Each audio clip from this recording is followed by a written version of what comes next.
I only come on this platform because I feel like one should be see. No, I understand that. That's okay. If any more me or anybody. So, and this is not the first time. See, Olu Wilsma behave being. Tomba see some country like my best pariwo ma buyoni. And that is not a good man should not be behaving like that. Ọkùnrin kò yẹ kó máa behave being. There was no tension. There was no tension. You guys were now. You were cruising or whatever you call it. Yeah, sure. So me coming up to defend my position should not result in a nonsense animal. It shouldn't result in that. And that is why I not say same things back to him. I just described his mind the way I see it. And that's it. Not done. Okay, so so me see another person bá wá tí ó bá kí n ṣe ara yín tẹ́jọ́ máa ń sọ̀rọ̀ bẹ́ ṣe ń sọ̀rọ̀ bó ṣe máa bú gbogbo wọn nìyẹn father and you will permit it.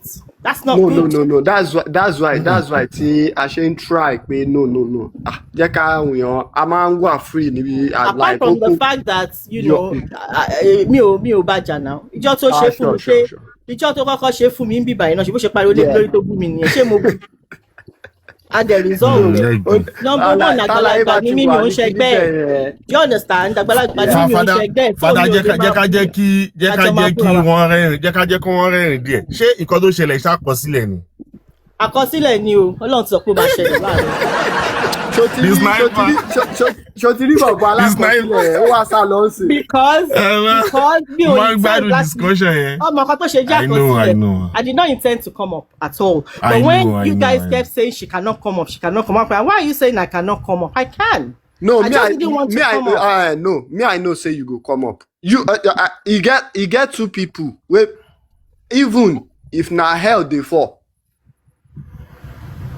Na like person wey I be wey be say mo ní wá wù ẹ́ pẹ̀lú fake account.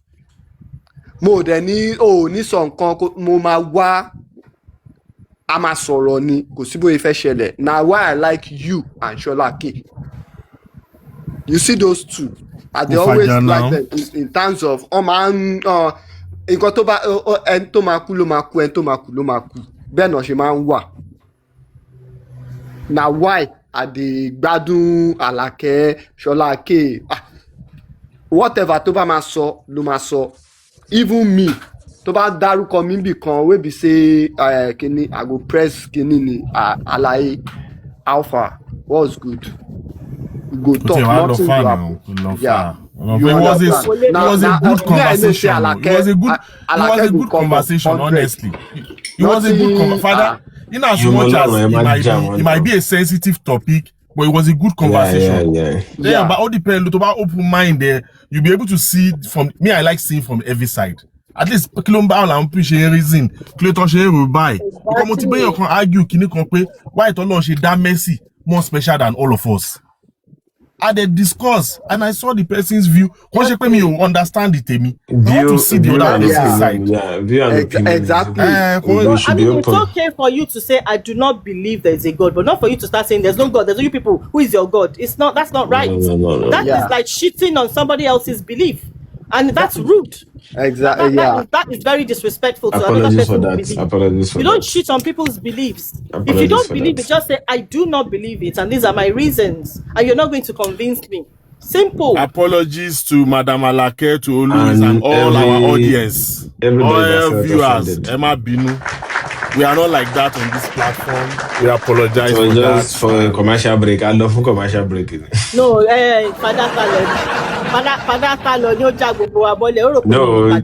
no, it's just to be formal. To be honest, if you know, understand, but it was in the tight setting. If I don't Madam Alake, mi fẹ́ ṣe ìyá mi. Bàdí mi náà ló Louis ọmọ ìyá mi. Louis not the name. Fẹ́ ṣe òun náà. To be honest, mi ò bàjá o. But on láti learn the art of communication. He doesn't know how to. He will shamama rí tó bá ṣe bá òun but even láàrin ara yín náà mama pariwo máa ṣe ni, but you guys are guys, so obviously you will let him be and then be himself or whatever. But obìnrin lèmi mi ò dẹ́ ń ṣẹgbẹ́ ẹ̀. Okay, ẹ má bínú mọ́ mi wá. Ẹ má bínú. Ìyá mi ẹ̀rọ lọ. Ìyá mi ẹ̀rọ lọ ṣẹlẹ̀ jẹ́ kó ké mi àwọn. Tó bá ti padà wá ké mi àwọn. Ó tún ti bá condition wá. Tó bá ti padà wá, màá jẹ́ kó ké mi àwọn. Kò yẹ kó máa rí báyẹn náà. Èmi ò bá jà, èmi ò kí. No. Listen, you people understand nǹkan kan ẹ̀. No, mo understand. Èèyàn tí mi ò mọ̀ rí, tí mi ò rí kí ni mo fẹ́ máa bẹ̀ jà fún? Exactly. Mi ò tí ẹ rí mi ò rí tí ẹ rò. Mo kàn wá sọ̀rọ̀ ni. So gbogbo ṣe ń bú mi, tó bá ń pèyàn tí mo mọ̀ personally ló ń bú mi bẹ́ẹ̀ yẹn. Màá mọ bí ṣe máa jà ló ń bọ gbogbo yàrá ní màá yà ìpín. Ẹ wò bóyá kẹ bọ́ra tí ò lọ bá jà. Olúwizo ẹ wò. Ó máa lọ. Nípa Olúwizo sí pé ó ní very short fuse. Ó tètè máa ń bínú. Bó tẹ̀ ṣe tètè máa ń bínú yẹn, ó máa calm down. But kò ní ìdẹ̀ online la wà, kò ní ìdẹ̀. Èèyàn tí ò bá mọ̀ ọkọ̀ máa because it's online. Èèyàn tí ò bá mọ̀ ọkọ̀ máa write it off as a nuisance ni, to be honest. So that is why you should be careful how you portray yourself online. You have to be careful what you say, how you portray yourself, because àmọ́ bí tàti lè pàdé ara wa, a lè rò pé àdìpàdé mọ́ láíláí. Do you understand? But a lè lọ pàdé. A kàn lọ pàdé níbi irú hangout tíjọ́ yẹn mọ̀. Exactly. So tiwọ́ tó ti constitute nuisance online, ojú wo ni máa fi wẹ̀ tí n bá rẹ̀? Mi tẹ̀ ní ta sí ẹ̀, màá kàn wò pé nuisance ń bọ̀ bọ́yì. Do you get? So that is why it's good to comport oneself. Ìjọ ò lè máa gba Charles de Gaulle kọjá. Má wọrí tí bá máa gba Charles, mi tẹ̀ kí n lo Charles de Gaulle. Kíní ni máa gáàdù náà ni máa ti ń bọ́lẹ̀. Gáàdù náà. Túbù yẹn nìyẹn. Train station ní gáàdù náà, Eurostar. Ọmọ ta làwà ọmọ ta níbi. Because kíní ti jìnnà jù náà airport Charles de Gaulle ti jìnnà. Irọ́ ọmọ ta níbi. Anamala kẹ́sì wọ underground kíní yẹn rí ni Eurostar ẹ ti wọ Eurostar yẹn rí. Dáadáa lọ sí Paris dáadáa. Is it decent? Madam Alake. Of course. Ọmọ ta ní ilé mi ò jìnnà sí airport normal but ẹ bá tún sọ pé ẹ wà ní gádùn náà. Because Charles de Gaulle yẹn ó jìnnà sí town. Wàá ṣe land airport, wàá ṣe tí wọ́n á máa wọ taxi. The only time tí mo dúró ní outside was ìgbà tá a lọ sí Disney. Gádùn kíní náà dẹ̀ la wọ Eurostar, so Eurostar gbé abọ́lẹ̀ ní Disney. Èmi gan máa wọ Eurostar ní September yìí o. No, Eurostar is clean. It's a very because I used to see some videos on YouTube, but máa wò pé ṣé wave ni máa ṣe kiri. No. Eurostar is very good though. Okay. Eurostar is clean, it's decent, it's very, very good. How many minutes? 45 minutes, right? No. From here to Paris is about 2.5 hours. Oh, true. It be Paris is about 2.5 hours.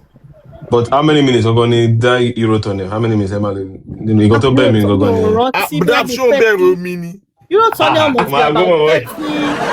Eurotunnel yẹn kò be 30 minutes or 40 minutes. Okay, because most of the because I check it. I actually check it at like 30-45 minutes. But kí ló tẹ́ room bẹ́ẹ̀?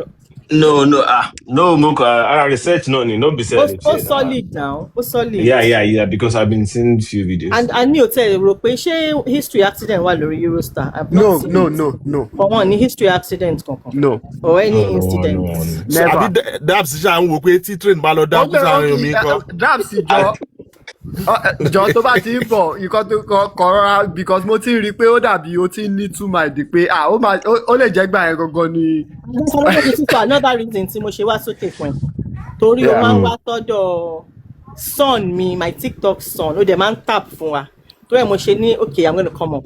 Pàdí mi nìyẹn àjọ máa ṣe birthday níjọ́ Sunday. They support my son so. Sọ́ọ̀nù jakujaku sọ́ọ̀nù tẹ padà bí yẹn mi understand yẹ. Sọ́ọ̀nù alákọsílẹ̀ sọ́ọ̀nù.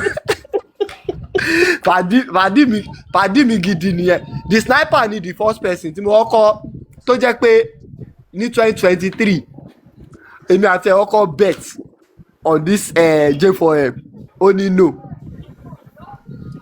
Èmi àti the sniper la kọ́kọ́ bet ní J4M yìí. Really? Ní 2023 mo sọ fún pé kéèsì yìí tó ṣe máa end báyìí ló ṣe máa end ó nírọ̀ ni mo sì máa gba £1,000 mi lọ́wọ́ ẹ̀. Wà á tí ì lè sọ tó máa end. Ìjà àwọn ọkọ tó dùn sí ṣe ń bá yín jáde yẹn. Àti ì lè sọ ìmọ̀ tó máa end. Padà Màlàkẹ́ tó ti dé o. Ẹ ṣe ní mọ̀ bí tó máa ẹ̀yin gan mo ti rí pé tìtorí ẹ̀ ni mo fẹ́ change àti Ṣọlá K mo ṣe fẹ́ change ẹ̀. No, but ṣo mọ̀ pé ó máa end sí ọmọ náà sabotage náà ni ibi tó end sí náà ni sabotage ló máa end sí. In life ẹ jẹ́ ká máa fa always give the benefit of the doubt. Because you never can tell. Anything can happen in life. So jẹ́ ká máa fàyè díẹ̀ sílẹ̀. Though I'm not hell bent on pé I don't have my mind is open. Let me just leave it that way. But I'm not desperate. I'm not desperate. I'm not emotionally attached. So you're not expecting too much. You get some where you they do where be say me I just feel like say you are one of these people that okay you're just fortunate to be on this movement like because at the end of the day you'll be like even yourself go dey think am say ọmọ ṣé àwọn tí mo ṣe mindset àwọn tí mo bá sọ̀rọ̀ tí mo bá rò before lele you dig. Padà dirẹ fàájà. No, it's just that Shumakwe as bashing love with time on this moment. Yeah, with time you have to grow friendship. Develop. So you're prone to change. You're prone to change your mind as you go along because it depends on what you hear. You know, from day to day we hear different things, and then when you now sum everything up, then you can now make a decision because at this stage that we are at, there's so many things that have been said. So many things have been said. Let's be 2.5 years ago, almost 3 years now. So you can summarize everything, sum everything up now and make a decision. But at the same time, still keep an open mind that something can give. You never can tell. Yeah, sure. So I'm not writing it off. I'm not writing anybody off. And I'm not going to denigrate anybody because it's not good. Yeah. That is me. That is the kind of person I am. But me maso utoti morimbe. Do you understand? Maso utoti morimbe. Yeah. Without fear or favor. Mọ́mí wa, èmi ò kàn láìkì kéèyàn máa stupid ni, ó máa ń dùn mí, ó máa ń bí mi nú. Ò dẹ̀ fi stupid lẹ̀ fún olú stupid. Father, is he your stupid? Is he your stupid? Fi stupid lẹ̀ fún olú stupid now. I swear, Ọlọ́run ni. Téèyàn bá sọ torchlight síyàn pé òkè o, kòtò rè o, máa wọ ọ̀nà rè o, tó dẹ̀ tó decide pé pẹ̀lú iná yẹn tó ń rí yẹn kòtò yẹn ló fẹ́ wọ̀. Wọ́n dẹ̀ fi ilẹ̀ kó lọ wọnú ẹ̀, àbí? Ọtí kò tẹ̀ bá jíjù ọ̀wọ́n sọ pé. Vision ẹ̀ ní náà wọ́n ti sọ fún náà ó ti tanná fún kò dẹ̀ gbọ́. Ọmọ aláìgbọràn nìyẹn. It's no longer your fault now, but the thing is we see things differently. So I think we should respect each other's views. Anybody that wants, they just let people be. Live and let live. You know? Follow whoever you want to follow. Èmi ò tiẹ̀ ń follow èèyàn. You follow your mind. I follow my mind. I don't follow people. Tí mo ṣe wà ní ìdáwó take order mo dẹ̀ ń fẹ́ ọ̀nà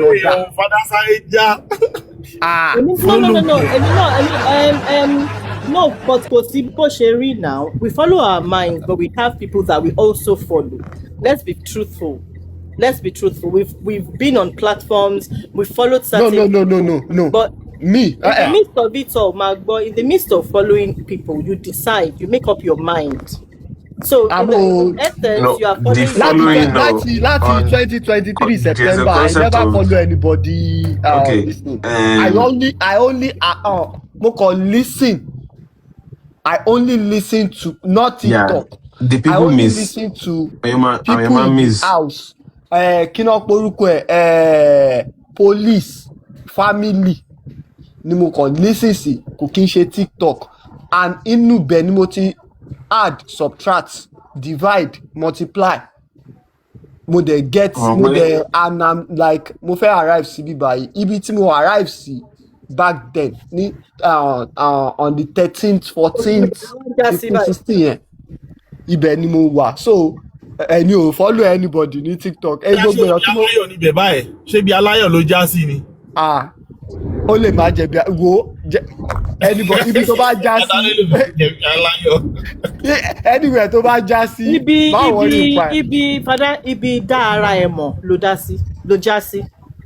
Ibi dá ti ẹ̀ mọ̀. No, dá ti ẹ̀ mọ̀ kọ́ o. Dá ara ẹ̀ mọ̀.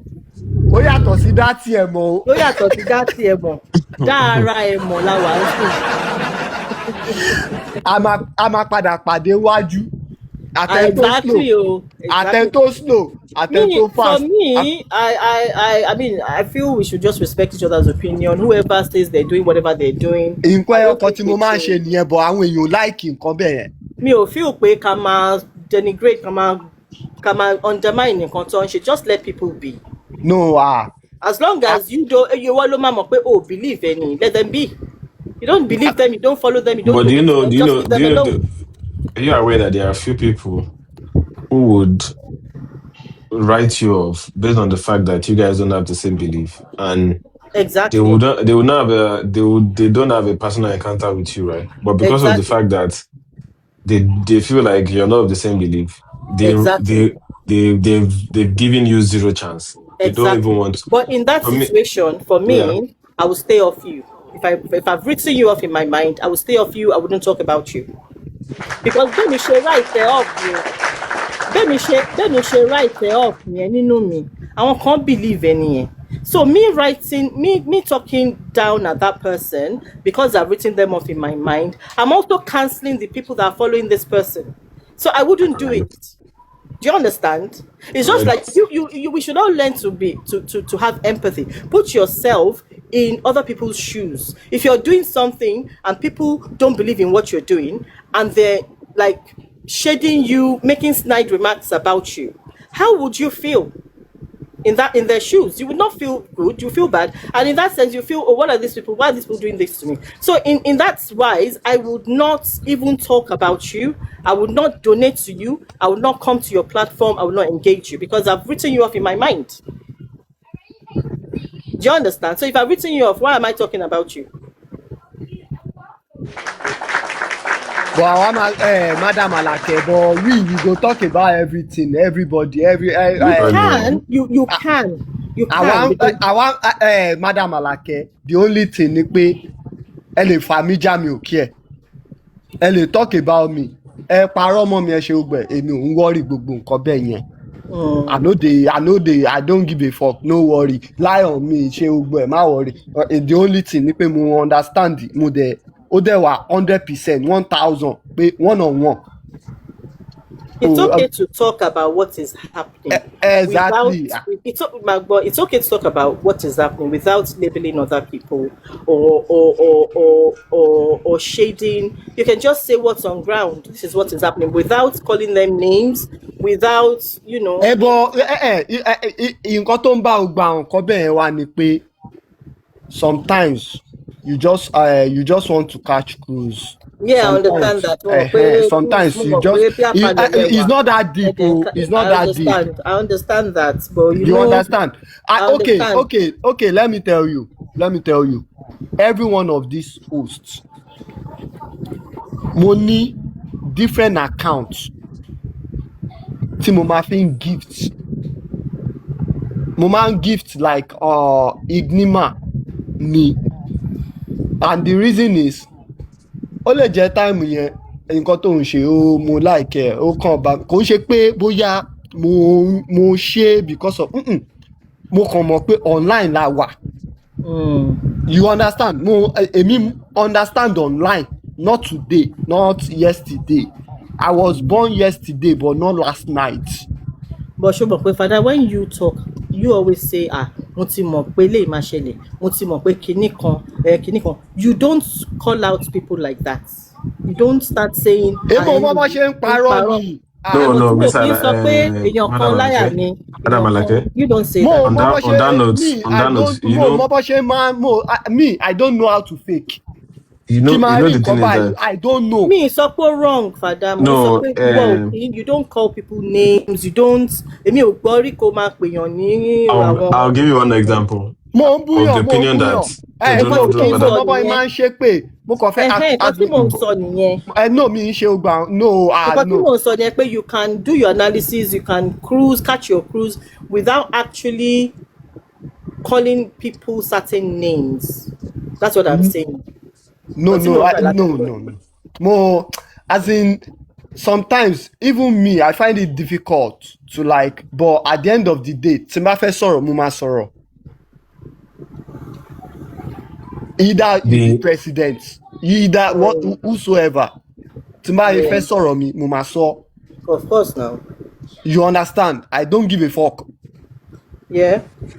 You get. So ipe mo fẹ́ máa gba ẹgbẹ̀gbẹ́. Wey person wan talk am. Ẹni tó sọ fún mi pé investigation ti wà completed, wọ́n máa tó pick àwọn èèyàn.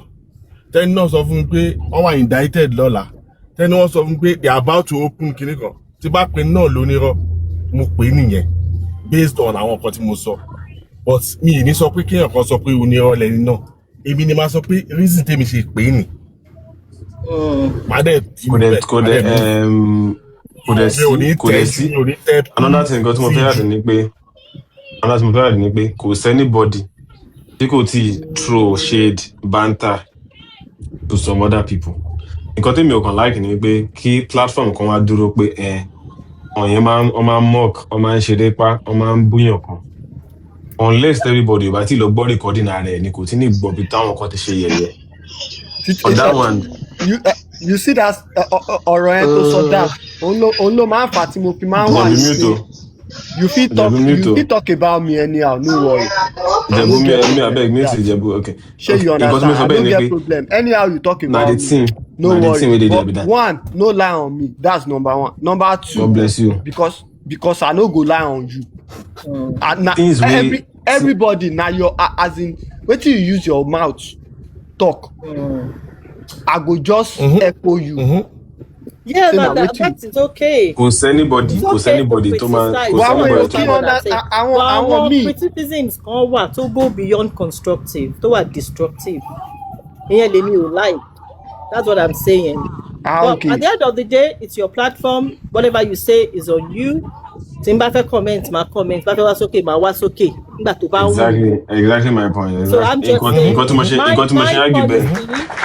my policy is leave and let others leave. That's my own policy. Ẹ ṣe tí kẹjẹ kọdàs ṣe tí wọn. No, ẹ sọ díẹ̀ nú ẹ kẹgbẹnu dákẹ́. Àbúrò lásán fọmọlú àbí. So that is my own. I will go anywhere I'm comfortable. If I want to comment, I will comment. If I want to come up, I will come up. Exactly. If you want to criticize, make it constructive. Ẹ lè ṣe cruise yín o. Ẹ lè, you know, like Ìjẹ̀bú, mo tẹ̀ máa ń gbádùn cruise Ìjẹ̀bú tiẹ̀. But when it now goes beyond cruising, tó bá ti ń di pé.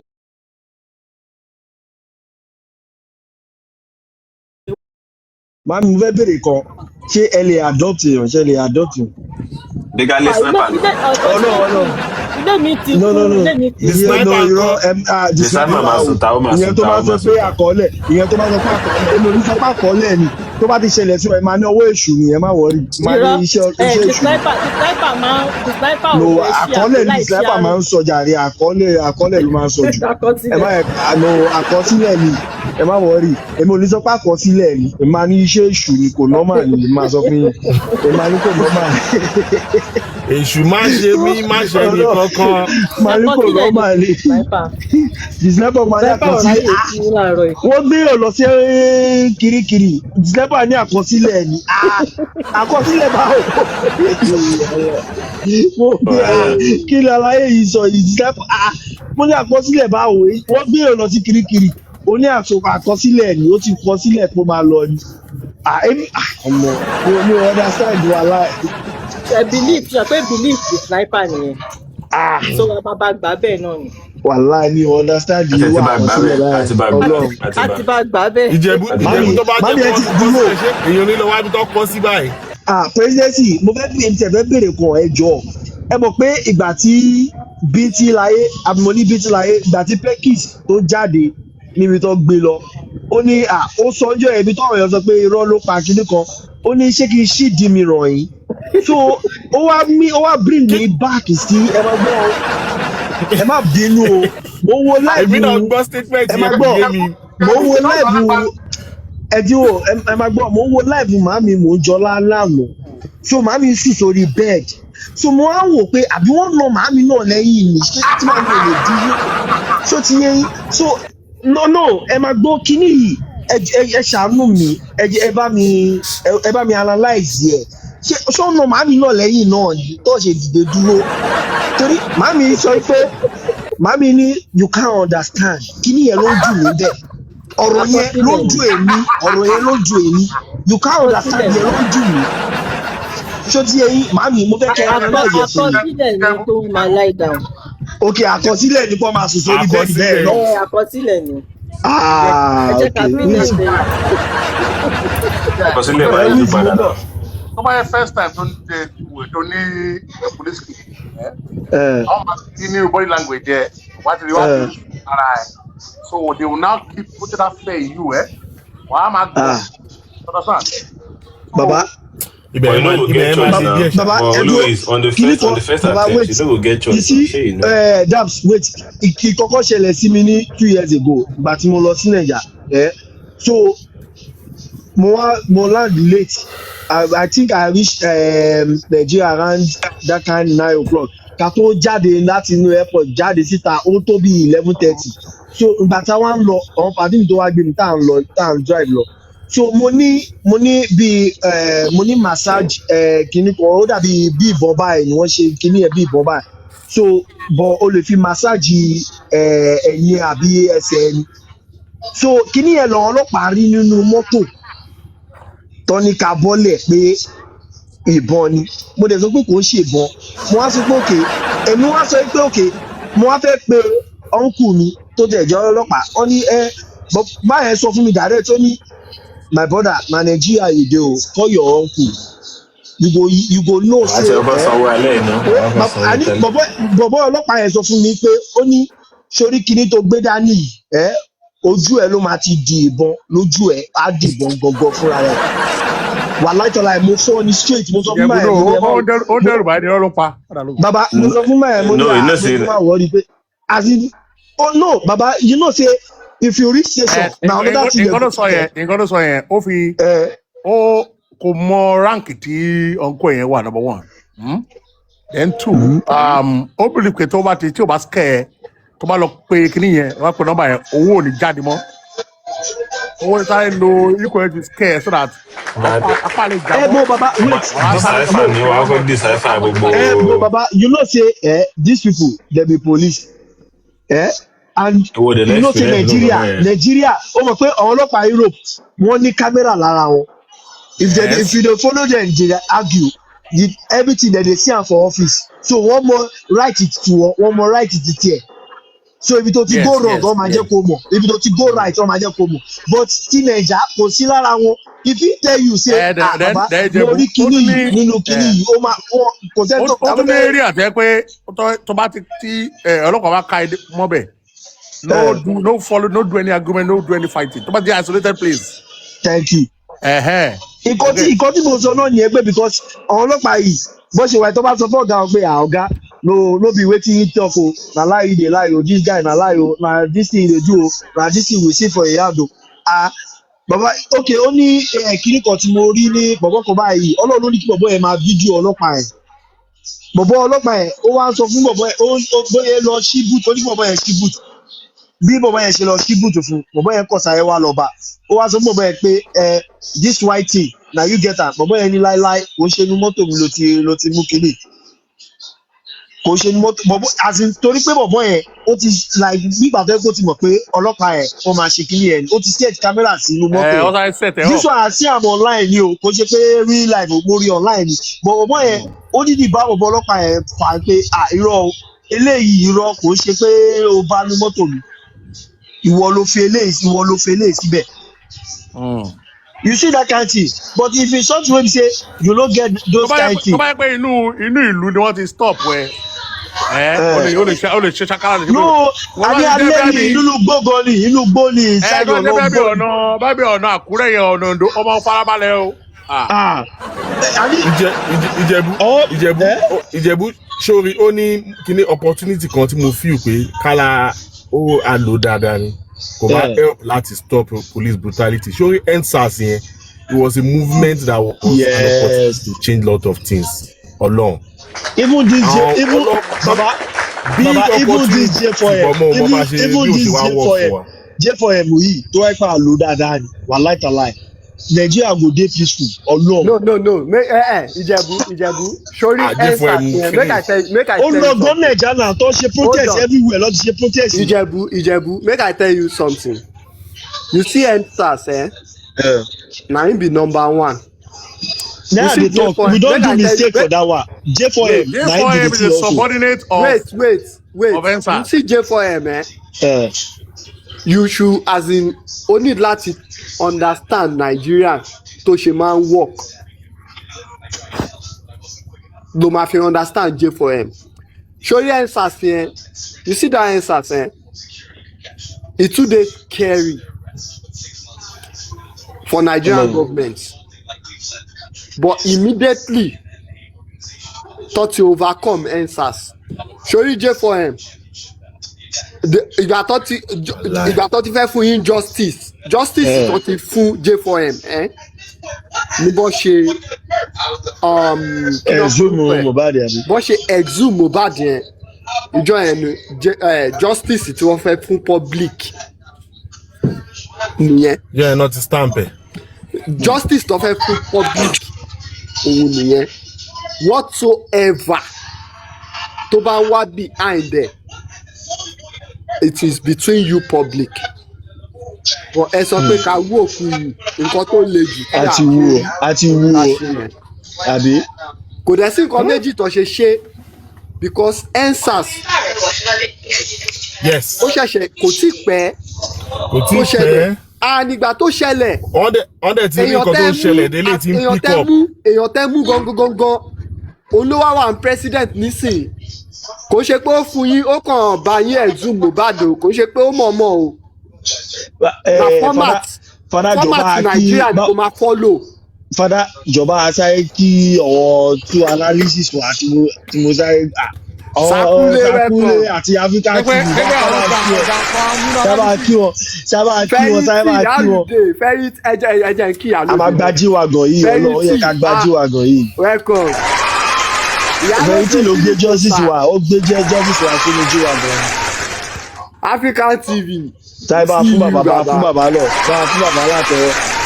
Sakule akọ analysis Africa TV lórí Maxwell lánàá no be small something o.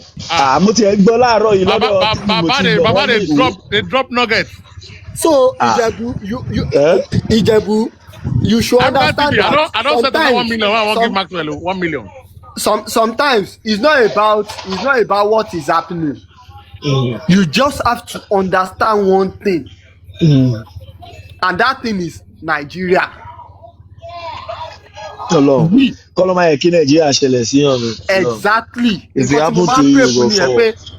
má gbàdúrà kí Nàìjíríà ṣẹlẹ̀ sí ẹ and do everything stay alive. máa yẹ kí Nàìjíríà ṣẹlẹ̀ sí ẹ tó wá ṣẹlẹ̀ sí ẹ ó tọ́ ni ọ. kò tó lè rí mẹ́sàáyà. ọ ti wá mẹ́sàáyà before kan tó bí ni wọn ti rí kò sí mẹ́sàáyà o. person wey you know sef kàkà kí mẹ́sàáyà wá ó know another person ni ọlọ́run Nigeria person wey you know sef you know another person. ó ti yé ẹ títorí ẹ o máa sọ pé wọ́n fọwọ́ ọlá èèyàn kan àlàyé you just máa wà ní emotions ẹ o need láti face reality ẹ. o fẹ́ Nigeria baba Nigeria for Nigeria if you get person wey be police if something happen to you go fit call that person say nǹkan báyìí ṣẹlẹ̀ o lè sort it out. if I know say you wan kill me na me go first kill you. if I wan for here I get one friend the guy one of my best friend na Belgium guy bọ̀bọ̀ tó bá ti pé for example ó kàn máa test mi ni pé wá ṣé yẹ pé o fẹ́ lọ sí club lálẹ́ yìí tó bá máa lọ sí club lálẹ́ yìí time báyìí ni kò lọ o tó bá lọ gba time báyìí ni kò gba bẹ̀ o tó bá máa gba báyìí tó bá lọ gbà ní wrong time tó bá ti mú ẹ má pè mí o ó máa jẹ́ kí n mọ̀ straight because ó ti mọ̀ pé òun ò lè gbà nílẹ̀ kò sí ni ó máa ìjọ tó fún mi bíi tí mo lọ bá ó lè ọ̀gbẹ́ni wàá lọ sọ ni o kí ni mo fẹ́ ṣe sí. àwọn onímọ̀ oníṣẹ́ mi ti ọ̀gbẹ́ni. ó mọ̀ pé nǹkan tó máa ń ṣe wá mostly ni pé a kì í fẹ́ accept reality wa a máa like láti máa live in denial. That's why sometimes ó máa dàbí pé emotions mi ti kú emotions mi ò kú ó kàn níbi tó ti máa ń ṣe tó ti máa ń work ni at some places emotion mi ò kí mo máa ń like láti face facts àti reality mi than my emotions. The sniper ti dé the sniper máa bọ̀ lókè àkọsílẹ̀ bàbá àkọsílẹ̀ bàbá máa bọ̀ lókè àkọsílẹ̀ ìwọ àti àkọsílẹ̀ ìta. àkọsílẹ̀ ìjẹ̀bú kí gbogbo yín tó wà the sniper èmi àti the sniper làwọn kọ́ wà níbi tẹ́lẹ̀.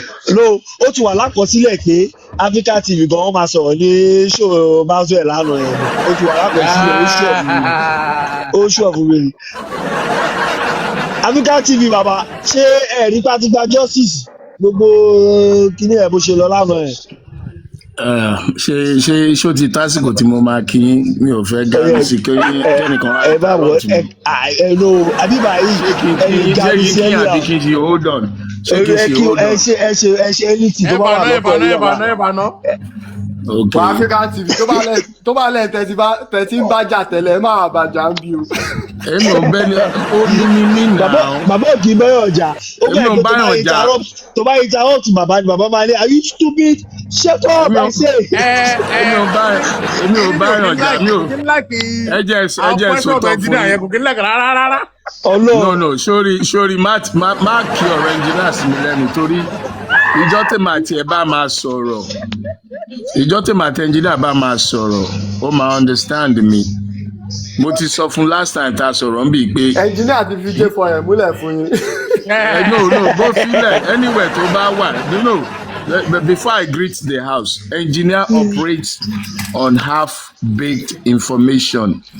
No, ẹ má sọ̀rọ̀ engineer bí nǹkan tẹ bá. Thank you God bless you oya jẹ́ n kí àwọn tèmi Ìjẹ̀bú who are it Alice Court. All school baba. It come na Antwerp in 2 weeks. When 2 weeks. Welcome. End of month. It come up on 5th dag of July. Okay, that's cool. All right. Yeah, ik Zukia, ze come na Antwerp. Okay, it's cool. All right. Okay, so now Olu Wheels, I greet you. I greet you, Olu Wheels. I greet everybody, Holy Spirit, panelists, commenters, numnotiers, and numnuts. I greet everybody.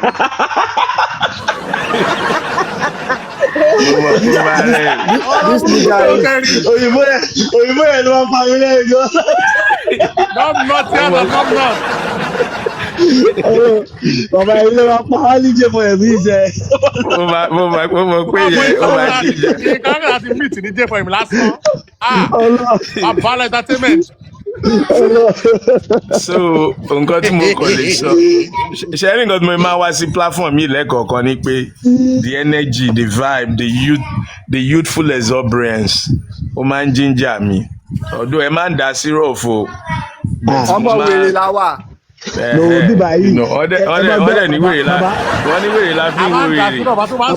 bàbá ẹjẹ sọ ìtọ̀fin òfin bíbá yìí ni pé tó bá fẹ́ wá sí tó bá fẹ́ join bíbá yìí lọ sọ ń lé náà pé ẹ wá o ẹ má wá mi o mo lè sọ ọ́ ẹ má wá mi o. mo ti sọ ọ́ mo ti já sẹ́yìn bíbá yìí I welcome ẹ sọ fún ọ nípa oògùn kan so mọ́ ẹ lọ́rùn ó ti já. tó bá lo sọ́ọ̀nù ẹ̀mí ẹ̀mí yẹn máa di sọ́ọ̀nù ẹ̀mí o. ìbíbá yìí wọn kì í control brain mi. wọ́n lo sọ́ọ̀nù ẹ̀mí olówó ẹ̀mí o ẹ má lọ lo sọ́ọ̀nù ẹ̀mí. àwọn rebels by default wọ́n wà ń bí o. Ọlọ́run. ẹ wá mọ̀ nǹkan tó dùn mí jù nǹkan tó dùn mí jù nínú kéèsì ni pé Olúwis mi ò rò pé bí màá ti bá irú ẹ̀ but I'm happy every time I hear your voice every time I hear you tó bá sọ pé nùbà ni mo ti máa bá ẹ̀ máa ní irọ́ ni but bọ̀ àjọpẹ̀rẹ̀ àti bá wa àti ra wáìnì sí bá wa ń sìn tẹ́lẹ̀ àníwọ̀n àti shampoo ọ̀wọ́ oríjì là ní bá wa tẹ́lẹ̀. ṣe máa ń ta shoes àbí kílẹ̀ pé àti lẹ́bìtì ó ti yẹ yí àti lẹ́bìtì bọ̀ ọkọ̀ ti kọ́ àwọn obìnrin waitress wa lọ. wọ́n fẹ́ jẹ salmon náà ni o salmon náà kọ́ fún mi. ó fọ́ ni ẹ̀ kí obìnrin wo ló máa wá síbi kò sóbìnrin tó máa wá sínú platform yìí. àwọn waitress wa tẹ́lẹ̀ no class captain Ìyálóde àwọn waitress wa tẹ́lẹ̀ wọ́n ti lọ fẹ́ emotion join ní ìpínlẹ̀ padà wọ́n ti padà títí ọgbà wọn girlfriend yín wọ́n lọ́wọ́ ọgbà wọn girlfriend yín wọ́n lọ́wọ́. àwọn ni wọ́n máa padà níta wọ́n máa padà wà máa rí. ẹ mọ̀ pé tó wọlé sí ọ lára jẹ́ tún fún ẹ lọ́wọ́ yìí ọmọ kan lọ ọmọ kan bọ̀ ayé kan lọ this is my life kí ló ṣe ayé ń lọ. abiyamọ naija o. Abika TV ẹ mọ̀ pé bàbá ẹ mọ̀ ìjọ tó wọlé sọ̀wọ́n waitress wà lára àwọn ọmọ tí ń jọ ẹ̀ so wọ́n lo ìṣáyò ara lọ́wọ́ àjọ ẹ̀ àbí ara lọ́wọ́ àjọ ẹ̀. kò sí wàhálà wọ́n ní máa gbọ́ wọ́n ní bọ́kọ̀ọ̀kan original ẹgbẹgbẹ̀rún àlọ́ wọn lómi ń bọ̀ èyí tó bá lọ wọ́n spinal loss ni. ọ̀rọ̀ ta ní kí bàbá máa gbọ́ ni bàbá ló máa parí ẹ̀ àwa aláṣẹ máa parí ẹ̀ fún ẹ má wọrí. àwa ti máa parí ẹ̀. Ìjẹ̀bú ẹ jẹ́ kí mi béèrè question báyìí. ẹ jẹ́ n béèrè question báyìí. Ṣé mo lè béèrè question? ó yẹ ìbéèrè. ok ta ló gbọ́ ọ̀rọ̀ Maxwell lánàá? mi ò tí bàbá ẹbí mo miss ẹ. ok ọ̀rọ̀ Maxwell mi ò tí lọ àwọn bloggers tó máa ń gbé ẹ. no ẹ dúró Olúwis ta ni barista Nwandi Kanu tó lọ sí Kuje yẹn náà. òun náà ni Maxwell ni. Bàbá ọmọ èèyàn tó rán odidi ibo yìí lọ sí owó Maxwell pé tó pọ̀ nìyẹn kò bá tẹ̀ ti bẹ̀rẹ̀ iṣẹ́ ti pẹ́ ọ̀pọ̀ owó Maxwell kí o lówó ẹ̀ pọ̀ 7 million kò pọ̀ náà ìṣáájú 7 million ìṣáájú 7 million Olúwis ẹja àsọ̀rọ̀ owó yẹn ẹja àsọ̀rọ̀ owó yẹn tó bá jẹ́ àlẹ́ Olúwis nígbà yẹn. nǹkan tèmi fẹ́ sọ fún yín mi ò mọ̀ bóyá ẹ̀yin guys bóyá ìdúró sẹ́yìn pé kí Mohbad rí justice abẹ́ ti pàtì pé kò ní rí justice o mi ò mọ̀ bóyá ẹ̀yin jà fún Mohbad o. ẹ̀yẹ jáwa mo mọ̀ pé ó yá ẹ máa gbọ́ mo mọ̀ pé Olúwis mo mọ̀ pé o mọ ayé Genesis bàtà tí ń sọ̀rọ̀ Mandemus ayé amen ìgbà àwọn Fọlá EOD tá ti ń pariwo pé Mandemus ní kí everybody lọ máa fà tó bá rántí ìgbà ẹ̀ tá à ń ṣe analysis tí gbogbo á di lọ́ọ̀yà tá a di law students ṣó rántí Olúwis. so era yẹn a campaign fún era yẹn la dẹ̀ wá ń sìn Ọlọ́run dẹ̀ bá wa ṣe àwọn kan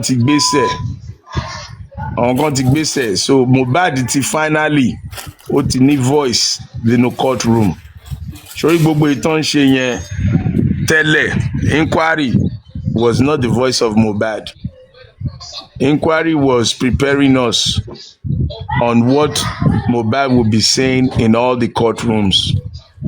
Now, I'm encouraging everybody, the beer parlour, the Olosho house, the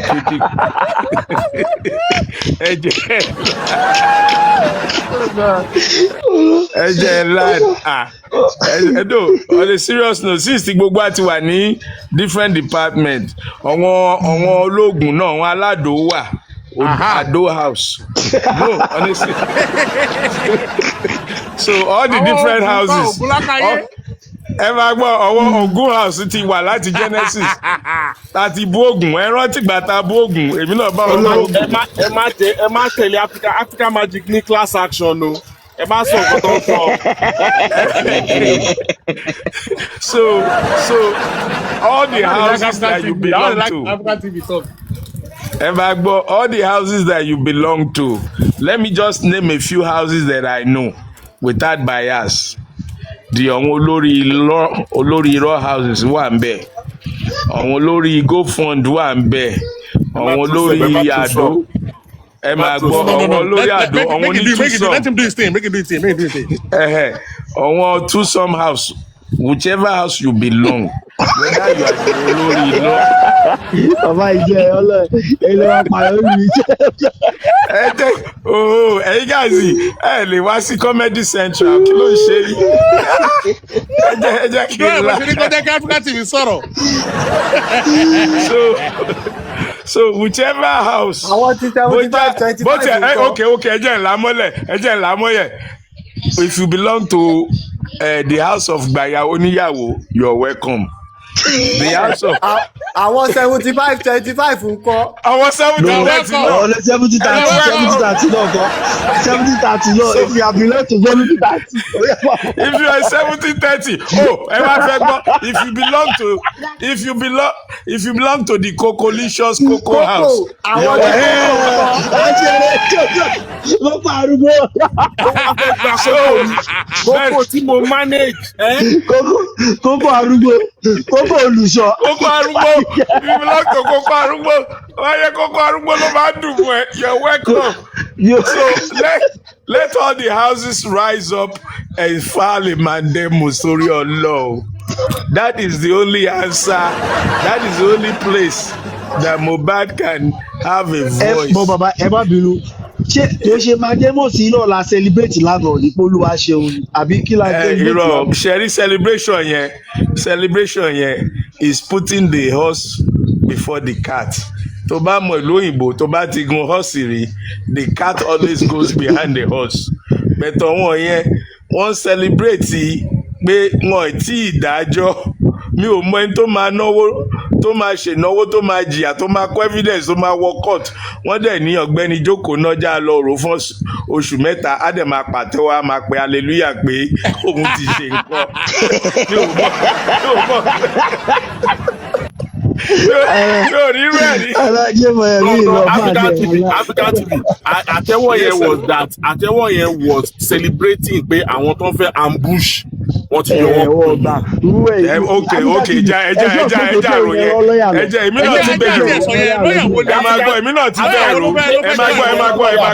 ẹ máa gbọ́ Olúwis máa gbọ́ o èmi wá sí ilé adájọ́ mo ní Ìjẹ̀bú gbàyàwó mi ó gbàyàwó mi pé mo fẹ́ kán dájọ́ fún Jẹ̀bú pé nǹkan tó ṣe fún èmi ọ̀rẹ́ pé kò dáa then ká sọ pé Holy Spirit wá wọlé pé adájọ́ ẹ máa gbọ́ this is very important o very important èmi lọ bá adájọ́ pé ọ̀rẹ́ mi Olúwis ọ̀rẹ́ mi àtàtà àti nítunú ó báyàwó mi sùn mo fẹ́ kẹdà lẹ́bi then Holy Spirit wá sọ pé adájọ́ ó máa ṣojú mi mo fẹ́ ṣẹlẹ́rìí now èmi tí mo gbé kéèsì wá kí wá máa ní mi ò fẹ́ kó Olúwis ṣẹlẹ́rìí kí wá máa pàtẹ́wọ́ pé àwọn ò jẹ́ kó Olúwis mi ò jẹ́ kó Holy Spirit mi ò jẹ́ kó wá join that no be juju be that.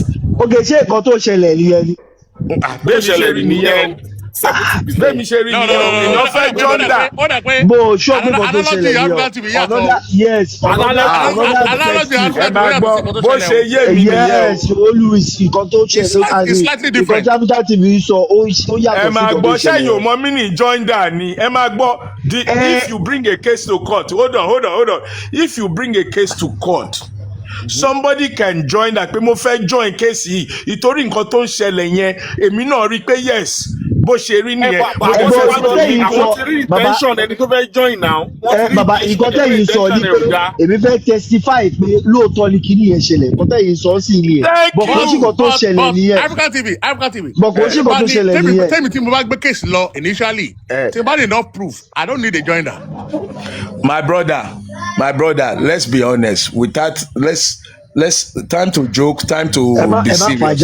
No, ẹ dúró má fàájà legally speaking. Calm down.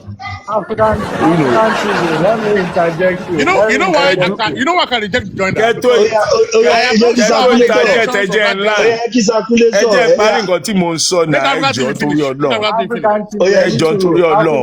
Ẹ jẹ́ kí Sakule sọ̀rọ̀. Sakule ṣáájú yín débi báyìí. Ẹjọ́ ẹ má bínú. Okay, go ahead. Ẹ má bínú African TV, ẹ má bínú. Yes, sir.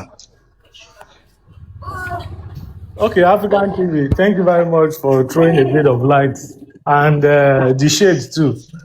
Anyways, it's fun, but then ṣèdò akọ̀ǹkọ́lọ̀ nǹkan tó ń ṣẹlẹ̀ ní o. Apparent ló ń lò fún shade. Okay, no problem. Wọ́n ní pé pàṣán tàbí nà ìyàwó. Pàṣán tàbí nà yálé ó wà lórí àjà. You understand? So Sakule yìí ní ká tún lọ yìí èmi ò fẹ́ mọ̀mọ́ o. Kí ló tún bá pàṣọ dé báyìí? Ẹ ká sọ̀rọ̀ sí tọrọ wa. Terry, like you said, we are in the era of mandamus, right? And this is something that a lot of groups are putting their efforts to. You understand? And if you ask me, it is something that should have come long time ago. However, it's coming now. It's not bad, right? Very good. But if you look at the antecedent of what Yomi has been saying, right? Like most times you see that it tries to make a move. You say that some persons went to ambush him. They went to kind of spoil what he has been doing. So a lot of persons want to be like, when he starts something, they want to go and overtake him and, and claim certain glories that, okay, we are the ones that did this. So now, if you ask me, sincerely, if you ask me, I want to join that in that case. If they had reached out to him earlier to sort of work together, it's not bad.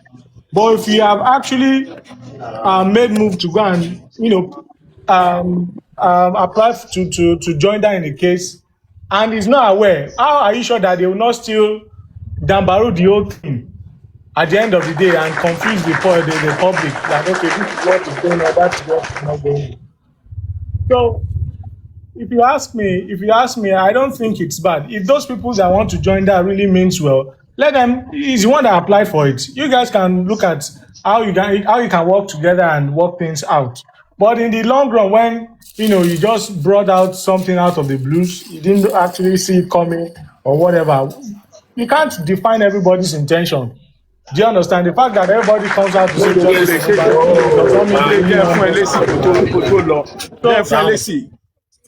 no, I just need to respond briefly. Look, there is no English language, there is no terminology that describes gender. Simply joining means you are matching from number 1 to number 10, and I'm joining that work. Now, if somebody brings first, let me make a disclaimer. I don't have the details of the party. I don't have the details of what they brought to join or their basis for joining. I don't have it.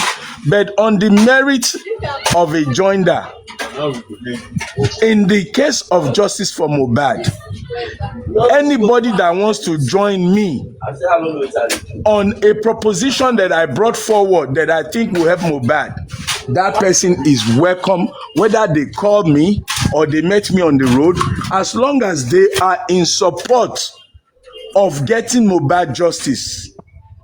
Number one, they are welcome. I cannot rejoice over that person being dismissed unless I have evidence a prior... But African TV, you still have a right to say no.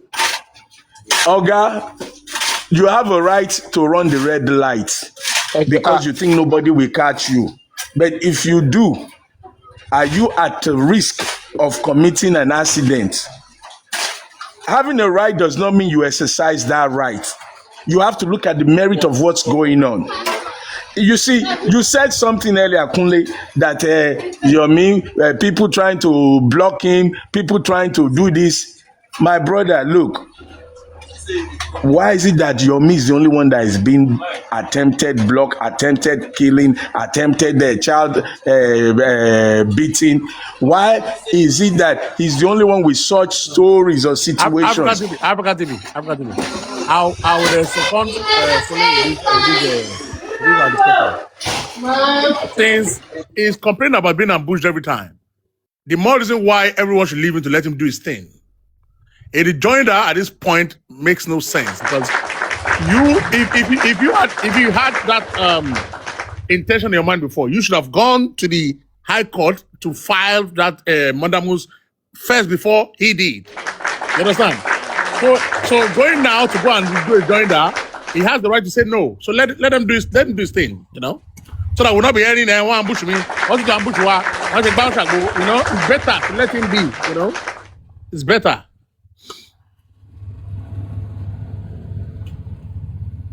Both arguments are correct.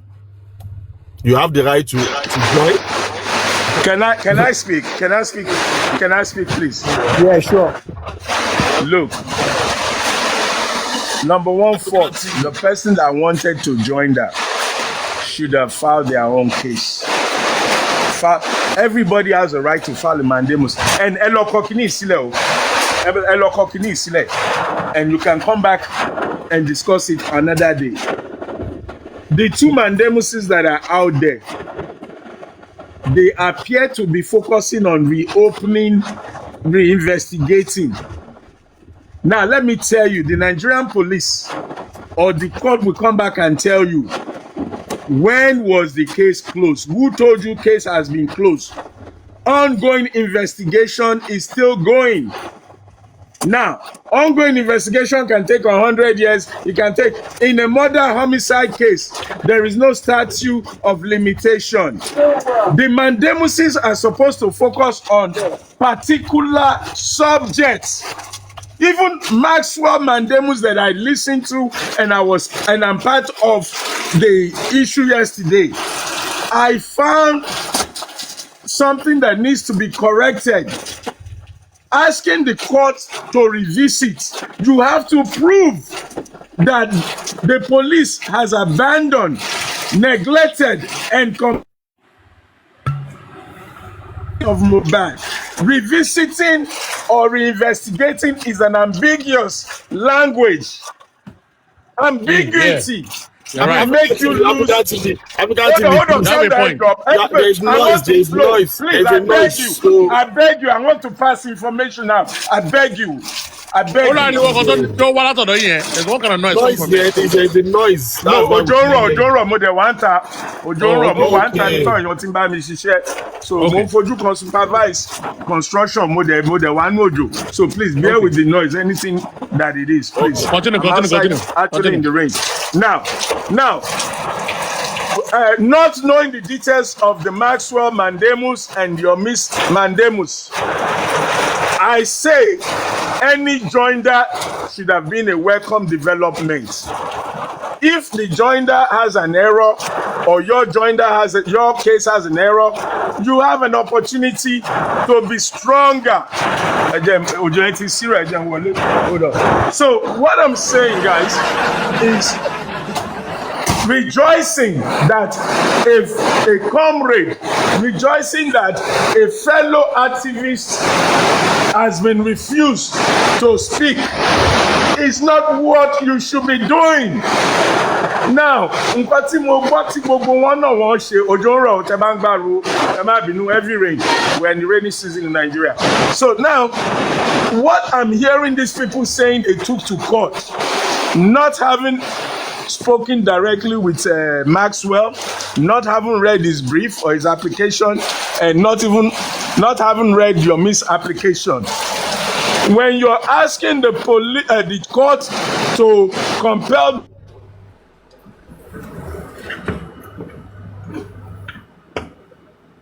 has told the world or the family of the deceased that they have closed the file. So number one, those mandamus malule. Your mandamus, for those who want to file a mandamus or continue to fight for Mohbad, your mandamus should be focused on a subject matter. For example, why have you not treated Mohbad's actual petition? Now the boy is dead. After his death, the court needs to compel the continuation of the boy's petition. That's compelling the court. But you saying to reinvestigate, ṣé IG ti sọ fún yín pé àwọn òṣìṣẹ́ lórí case Mohbad mọ́? IG máa sọ fún yín pé àwọn UAG wọ́n gbé petition wá, àwọn dá wọn lóhùn. IG máa sọ fún yín pé àwọn ọlọ́kàá kan wọ́n gbé spending, àwọn ọlọ́kàá kan wọ́n gbé ẹni báyìí. So you lose. You lose because these people are jumping, taking the cat, the horse. Can I give an advice? Now, yes. I think Maxwell should take all these points there and go and file his own in a different court. What about that? No, Bongo to solve. I think Maxwell should file his own mandamus separately in a different court. Ó ti file. Maxwell ti file. Ó dẹ̀ sọ fún wa lánàá pé òun ò approach anybody and nobody approached him. So mo pé wọ́n fẹ́ lọ máa insinuate pé Maxwell ló lọ ṣe jọ́ndà ẹ̀. Mo dẹ̀ I intentionally asked the question, did you file a jọ́ndà? Ó dẹ̀ lóhùn kọ́, even as far as Baba Mohbad mo bèrè lọ́wọ́ ẹ̀, ó lóhùn ò approach Baba Mohbad ò dẹ̀ ti approach òun. I purposely asked that question for clarity so that rumors will not be flying. Okay, so that means pé àwọn èèyàn mi ló ti join that nìyẹn o. Kí ló wí? Àwọn èèyàn mi ló ti join that nìyẹn, not Maxwell. Ẹlòmíì mi pé mo ṣe ń gbọ́ lẹ́nìí or after that program mo ṣe wá ń gbọ́ some name called Gbẹ̀ngà kìíní kan tí mi ò gbọ́ rí lórí J4M. Pé àwọn náà fà jọ́ndà yìí. Okay. And it was because I asked that question. Mo ṣe get clarity yẹn. Onídìí kẹ́ máa sọ̀rọ̀ now. Mi ò bínú ọmọ òjò rọ̀ bí mi ò bínú. Òjò rọ̀ bí so I'm raising my voice because of the rain. Okay. African TV, one minute. Mute.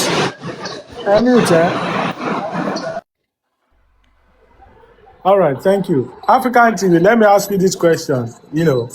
Because of your explanation is that we cannot be ambiguous in our request for mandamus, right? We need to actually pinpoint what was not done and needs to be done in the process of investigation. Now, if you look at the persons that have been involved in this process since the beginning, who do you think would have certain things that need to be pinpointed or that needs to be touched or that feel that the right things were not done? Now, look at the efforts of persons ever since the beginning. Some persons even came around and said that, okay, some persons were supposed to be arrested, brought to Abuja, interrogated, things were supposed to be done and things were not done. And then the word ambush, right? And maybe the presidency of a thing. So this means that there's something probably going wrong, possibly, right? Allegedly going wrong, that these persons were not, they didn't go through what the law says or what it was supposed to do. So now, I can conclude. Let me conclude. MIT on me. Thank you. So now, if you look at this, don't you think that this person might have, a certain kind of facts around that, request for mandamus that, okay, this was not done. I was in the meeting where this was said, that was said. And, at the end of the day, this person was discharged despite the fact that this person, based on this evidence, was guilty of this, allegedly or whatever it is, assuming. So do you think that that person don't have that right to have actually been in the process to requesting this mandamus? That is first. And the second is, you made mention of a certain person that you have not heard before going to apply to be joined in a case. Don't you think you don't know somebody and you want to partner with that person on a case that you know it is delicate and it is very logical, and you don't want to make any mistake? Then you think that when that thing was denied, you should not be happy that this person that you didn't know from nowhere. Do you understand? If it was type African TV, Lori Kini anything where African TV wants to become joiner, we know you. We know that if you fuck up, we will go catch you. You understand? But this person, we don't know the person. You don't know the person. Even you, from what you said now, you don't know the person. And I'm banking on your words that you don't know the person. I think it's worth celebrating. That you don't know if somebody that wants to come and really ambush you, they are trying to, put themselves up in a group and come around and become a sort of Chinese joiner. You don't know. So that's my own point. And you can respond now. Thank you very much, Kunle. Thank you. First, again, Yoruba says, a man pay money, I can pay God. When a man war, we want to get more friends, more supporters, not more haters. Now, let those two parables sit with you. Justice for Mohbad is not a one-man business. No man has the sole right to justice for Mohbad. Naturally, somebody like me would never think of a joiner with Yomi Fabi. And mo fault ẹni tó joiner pẹ̀lú Yomi Fabi for even trying and wasting their time. Because before you say you want to marry somebody, you have to look at the personality, the ego, the weak and strength of that weakness and strength of that person. Can you please not interrupt, please? I gave you a lot of time to talk. Now I want to respond. Interruption only disorients the speaker. Now, so I've made it clear, I blame the person. My blame is because you try to join with somebody whose chemistry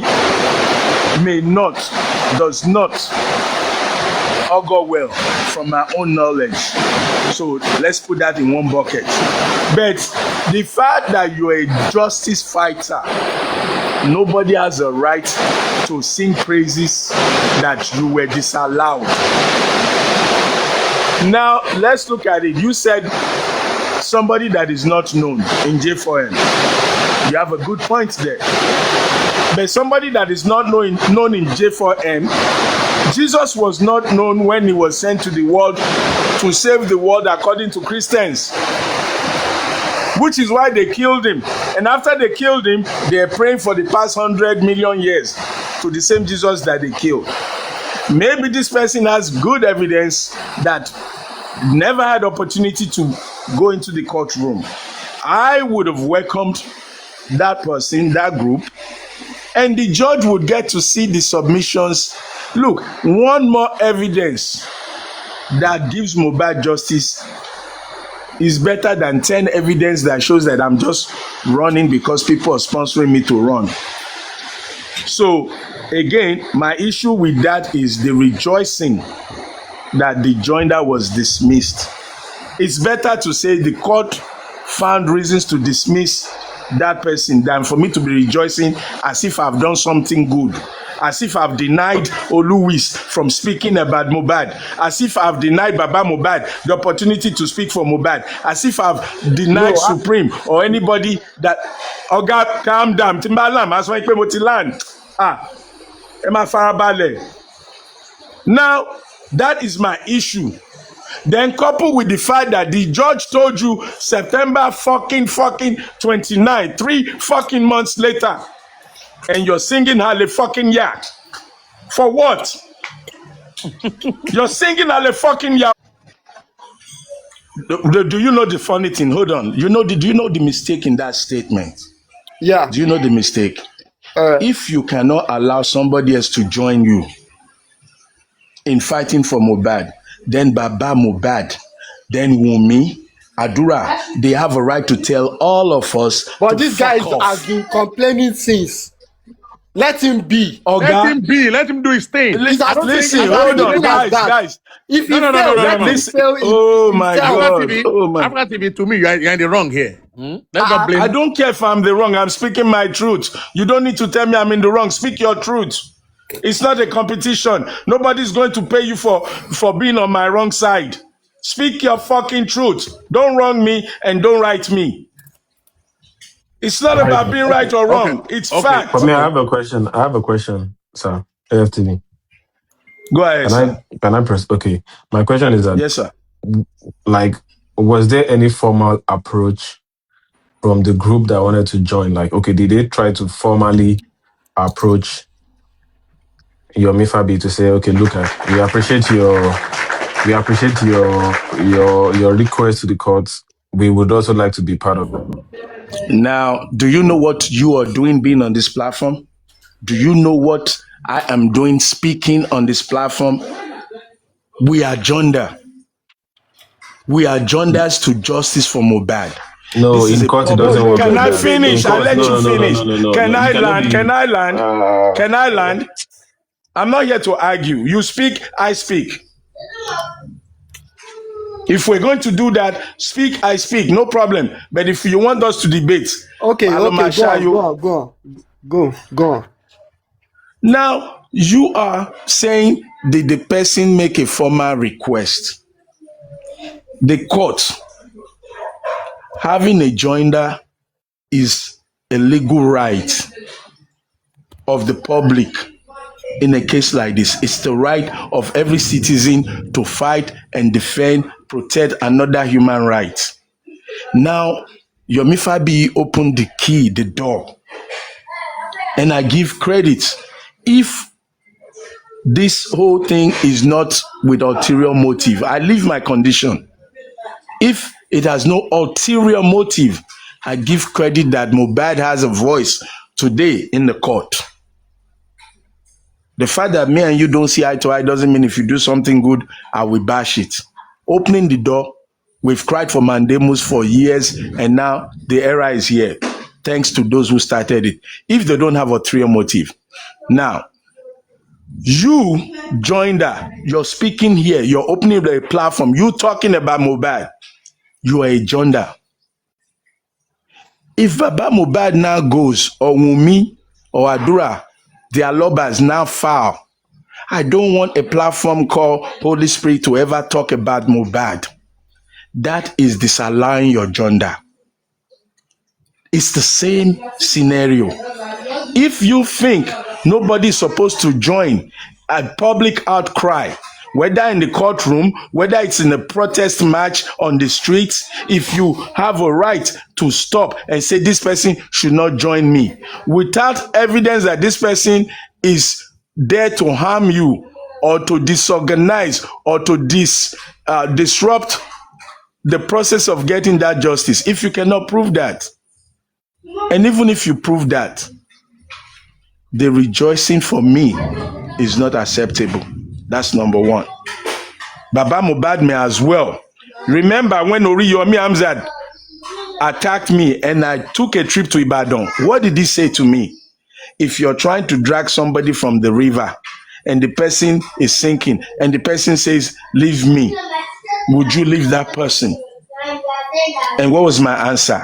No, I would not leave that person because I know that person is trying to kill themselves. So now if somebody came to your rescue or to the rescue of the same project that you're fighting for and you are rejoicing that they dragged that person away, now I too know now, only me, only I. Now, whatever reasons why they disallowed the joinder, I don't know. I said it in the beginning, my disclaimer, I don't have details of what the person filed, what they brought forward, but the Honorable Court has said no. But it should not be a source of rejoicing. But the good news is that mandamus has been heard. A hearing has been granted. That is the only takeaway from that proceeding. But if you say you're rejoicing that September 29, everybody should go in their prayer corners that September 29 favors Mohbad. And until then, any party you're throwing is premature, putting the cart before the horse. Simple language. I'm not bashing, I'm not hating, I'm just telling you the facts on the ground. Now, the Maxwell Mandamus is here. Maxwell did not give us a date. I want to probe further. Barrister Maxwell, when is your date? And I asked the question, Barrister Maxwell, what is the substance of your mandamus? Look, guys, there's no point doing something because you want people to think you're doing something, when in actuality, you're just trying to be me, see me, and you're not doing it right. And then others who want to do it will be bad. Do you remember how many petitions they said have been filed, and the Nigerian police is tired of petition and they don't even want to hear from the J4M community anymore? Because a lot of frivolous, unreasonable petitions have been filed, cluttering the justice system, and there comes a time when they will say, if it's J4M, throw it in the bin.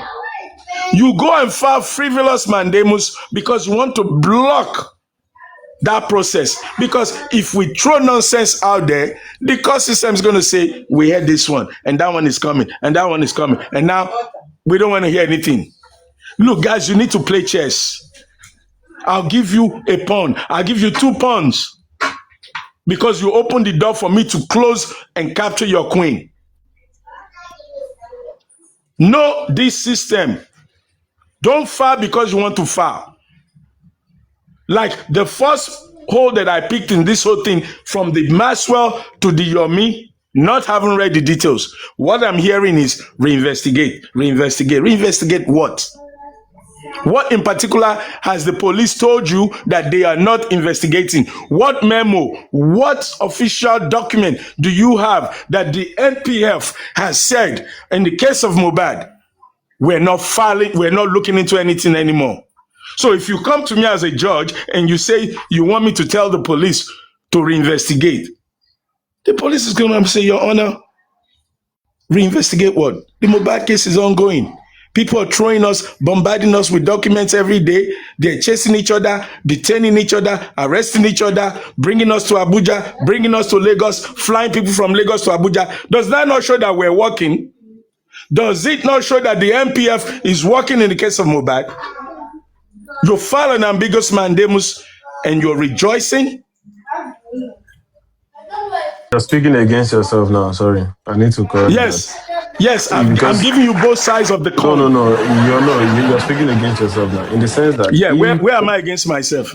Tell me which one is against and which one is for. Okay. Tell me which one is for and against. Let's hear you. Thank you.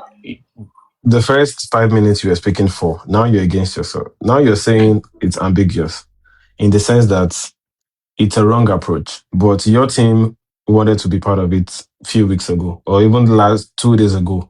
So you're not, I don't think you're very confident on which stand you want to be. You're trying to say, okay, it's a wrong approach, they shouldn't have done that. But your team were trying to say, put us along your process, or we would like to join this train. So which part are you emphasizing on? The fact that it's a good approach for him to request for this from the court, or for him to question the police what they've done? No, we are not back and forth already. More change topic. Exactly. So now I'm trying to understand. Do you think it's a good move? Do rejoin that. Don't be from you. Why are you so angry? Make we end up. We'll change topic. Guys. And only will. Senseless to me already. Only will. And I hate senseless stuff. You know one thing. Wait, guys. Oh, I think if this guy failed on the 29th, who are you going to blame? He go blame them now. He go blame them. Sorry, I don't like double standard. You understand? Father, I bet, may I read a summary report where I get yesterday? Yeah.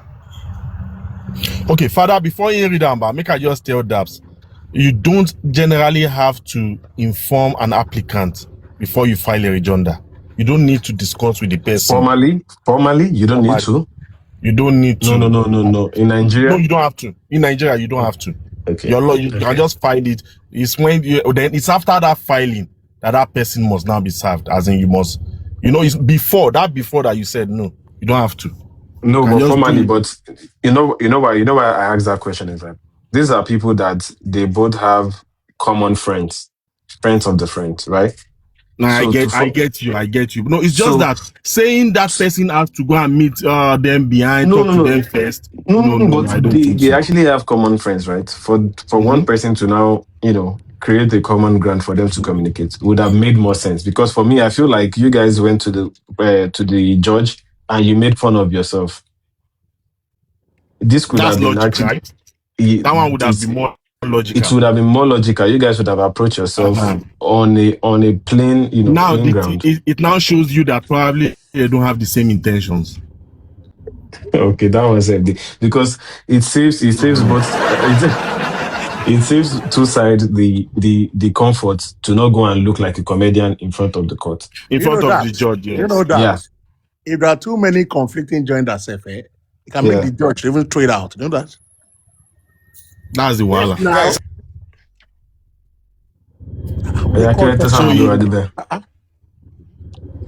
yeah, because even the judge will be looking like, what are you guys doing? Do you guys even have? Why are you guys so?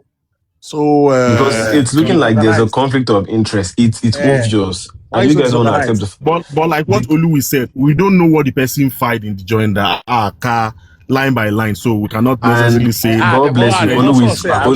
Always. These are the things that people who don't want to be very smart about. This joiner thing is not something special that should be kept private. These are public documents that you can share to people. Yeah. But if you ask now, they will say, don't. They will like. Go to CTC actually. What? It's supposed to be the CTC. It's a public document, but people will start asking like, these are the things that you can. Yeah. Alpha. I do. Good morning, everybody. Yeah, I need you, I'll go. Can you give me some few minutes? May I just read this? I just want the public to know what actually happened, so that we debate RS, I'm sorry. Just please, just 1 minute. I understand. Okay. I think I listened to African TV submission, and it's quite interesting. He has the pros and cons. The only cons about which I picked out regarding Yomi is because if you're going to be joining him, if he comes back that his movements or whatever he's doing is didn't come out successful, he's going to throw the blame. That's the only thing. He's going to use that as a very good way to chicken out that you guys caused or you guys sabotaging his efforts. However, there's nothing wrong in people coming together. You're in a movement whereby you guys don't have a concrete evidence. You're pushing a movement whereby you guys have lesser strategic support, and you're expecting success. How? If you're in a movement, you're in a country whereby people know somebody that better pass the person you actually know. I'm trying to compare both sides, because if you actually know what we are doing as a society, you're meant to come in one voice. When 30 people come together, now you know what, let's chorus. For example, let me chorus DAPS in one voice. It's going to be louder, it's going to be stronger. Comparing to, Father, say DAPS. Next one, this one, say DAPS. The tone is going to be minimized, it's going to be fluctuating. When you have many petitions, you're seeking justice for one body, one dead body. You have 20 fractions utilizing one system. You're suffocating the system with all these frivolous petitions. you're suffocating the resources. GFYM is not the only thing, it's not the only crime, or it's not the only thing, or only case going on in Nigeria that the Nigerian government have to divert all their manpower towards. So the high time we use our sense. The only cons I just see that the person in which they approve his own mandamus is because of is very egocentric. It's only me. I don't want anybody to share or to take part in my efforts, in my glory. There's nothing in it at all. The other side, they're able to overpower you all because they move silently, they move strategically, they move. Forgive me for this interruption, my dear lady. Forgive me. Ẹnìkan ń jà wá dé. Ẹnìkan ń jà wá dé. Continue, my dear.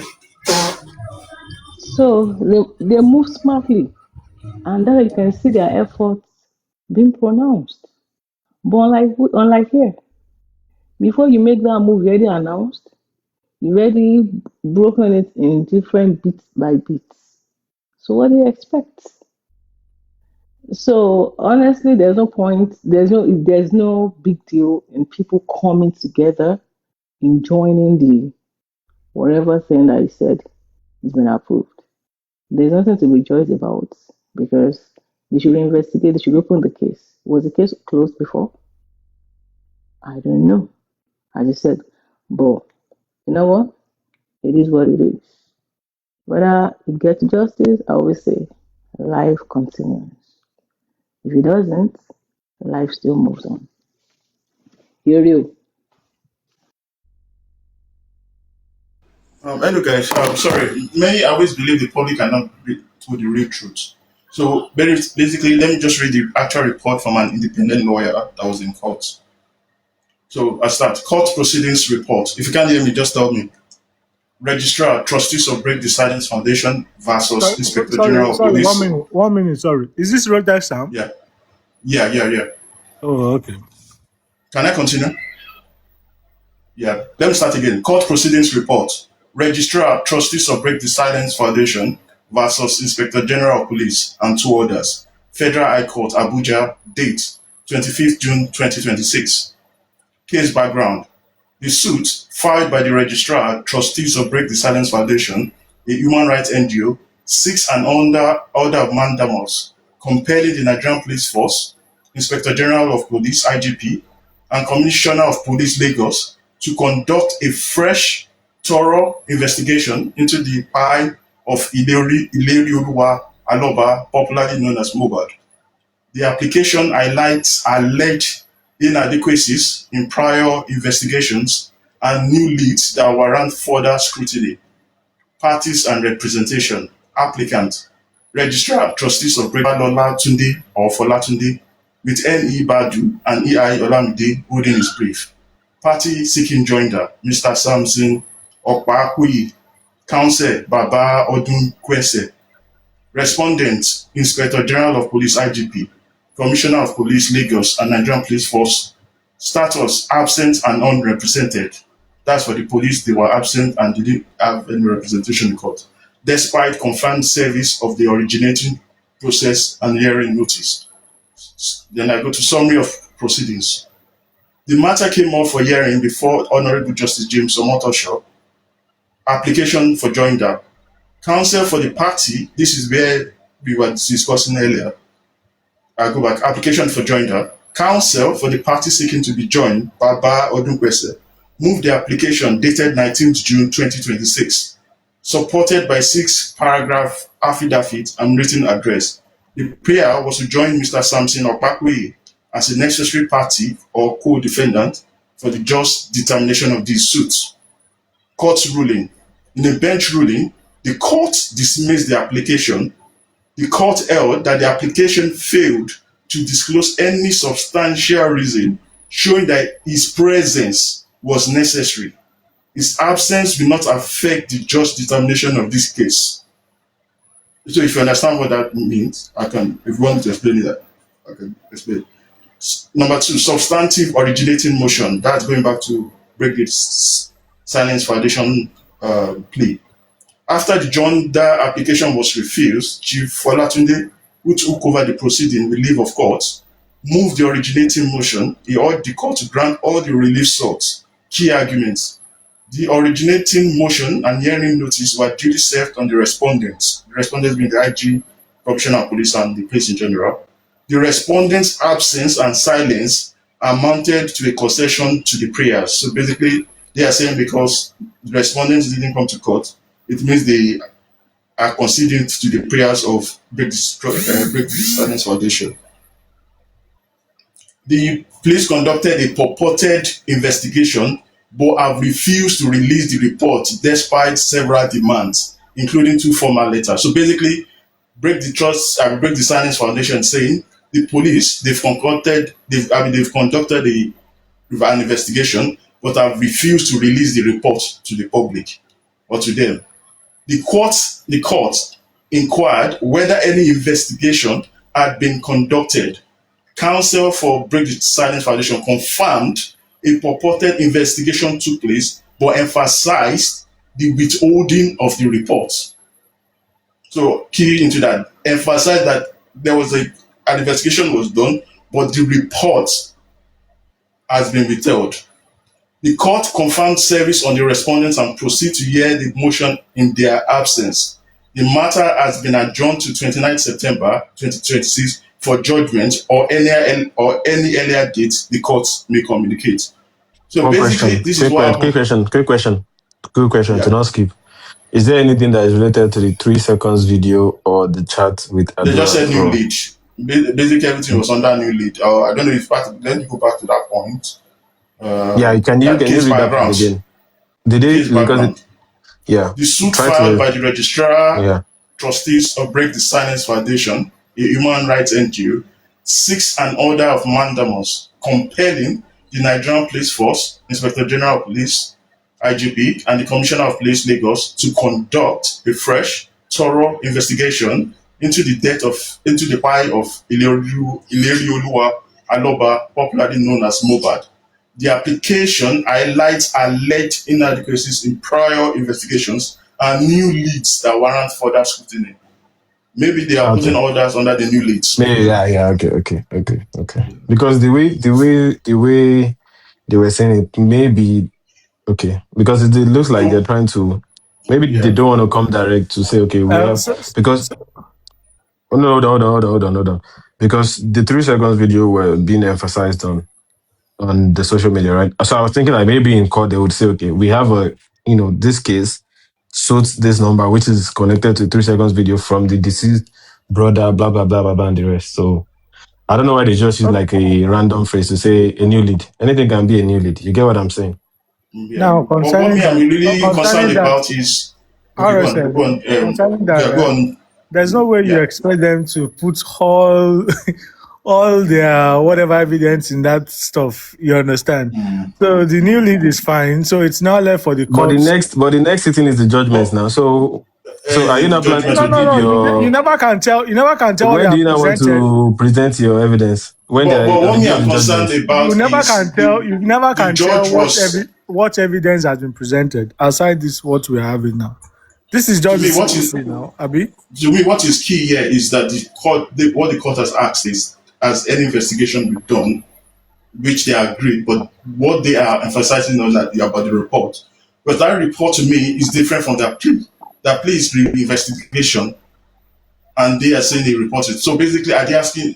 Have they asked? Their plea to the court, should it have been released the report of your prior investigation rather than police cannot release reports. No. How would they release their reports? Wait. Because that is what they said in court. But they mentioned it as the argument now. That's the argument in court. That's why I always say in J4M, what they say in court is different from what they say on TikTok. Okay, RSM, Presidency, please. Does the police? Okay, go on. Speak. As much as what Mr. Akunle is saying now, if we try to elaborate on it, it might be like a subject of argument now again. If he's saying there's a new lead, right? there's the way you give context to your new lead, because you only have this time to sit, and the next sitting, I'm trying to ask a question here. If you're not putting up an argument now, and your next sitting is a judgment, just tell me when you want to tell the court that you already have an ongoing case that is a new lead, case so thing, context number, case number, and the rest. So tell me, when do you want to show or tell more about your new lead? It's on the day of the judgment. Like, is making me to, like, it won't. It will, like, say my head won't break. The question is, can there be an hearing that day and a judgment that day? No, that was the hearing. Yesterday was the hearing. No, so what that is now saying that? Sorry, when are they going to tender those evidences? Guys, the case is officially closed. Hey, Nothing is going in.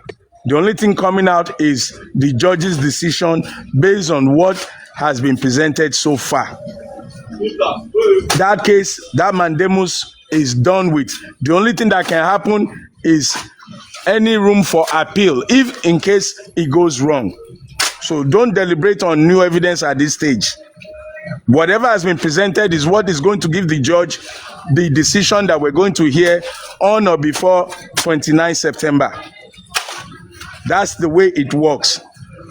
Thank you. But okay. Now, sorry, a minute. RSM. But I believe in their application, they might have written all that in the application to the court. Thank you. All this That's it. stuff. I mean, there might be some evidence attached that might not come out in this. What you're saying. On the hearing, they did not discuss that. This is the case summary. So this is the case summary now. So you don't expect them to have all of those things. No, this was what they discussed in court yesterday. Not based on this. What was discussed in court.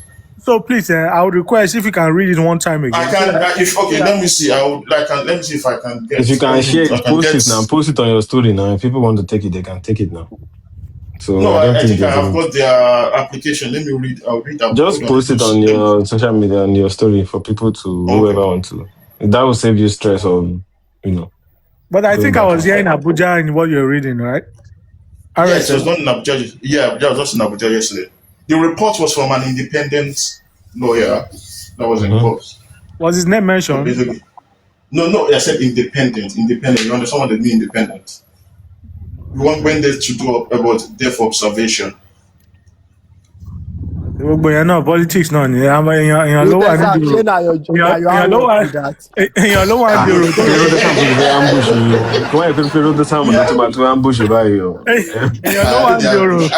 I say I be truth. Now I will come out and tell you all.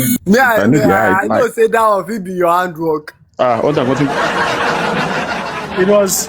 It's like the case, eh? It's like the case. Private citizen law here, you lost court. All this thing no be anything.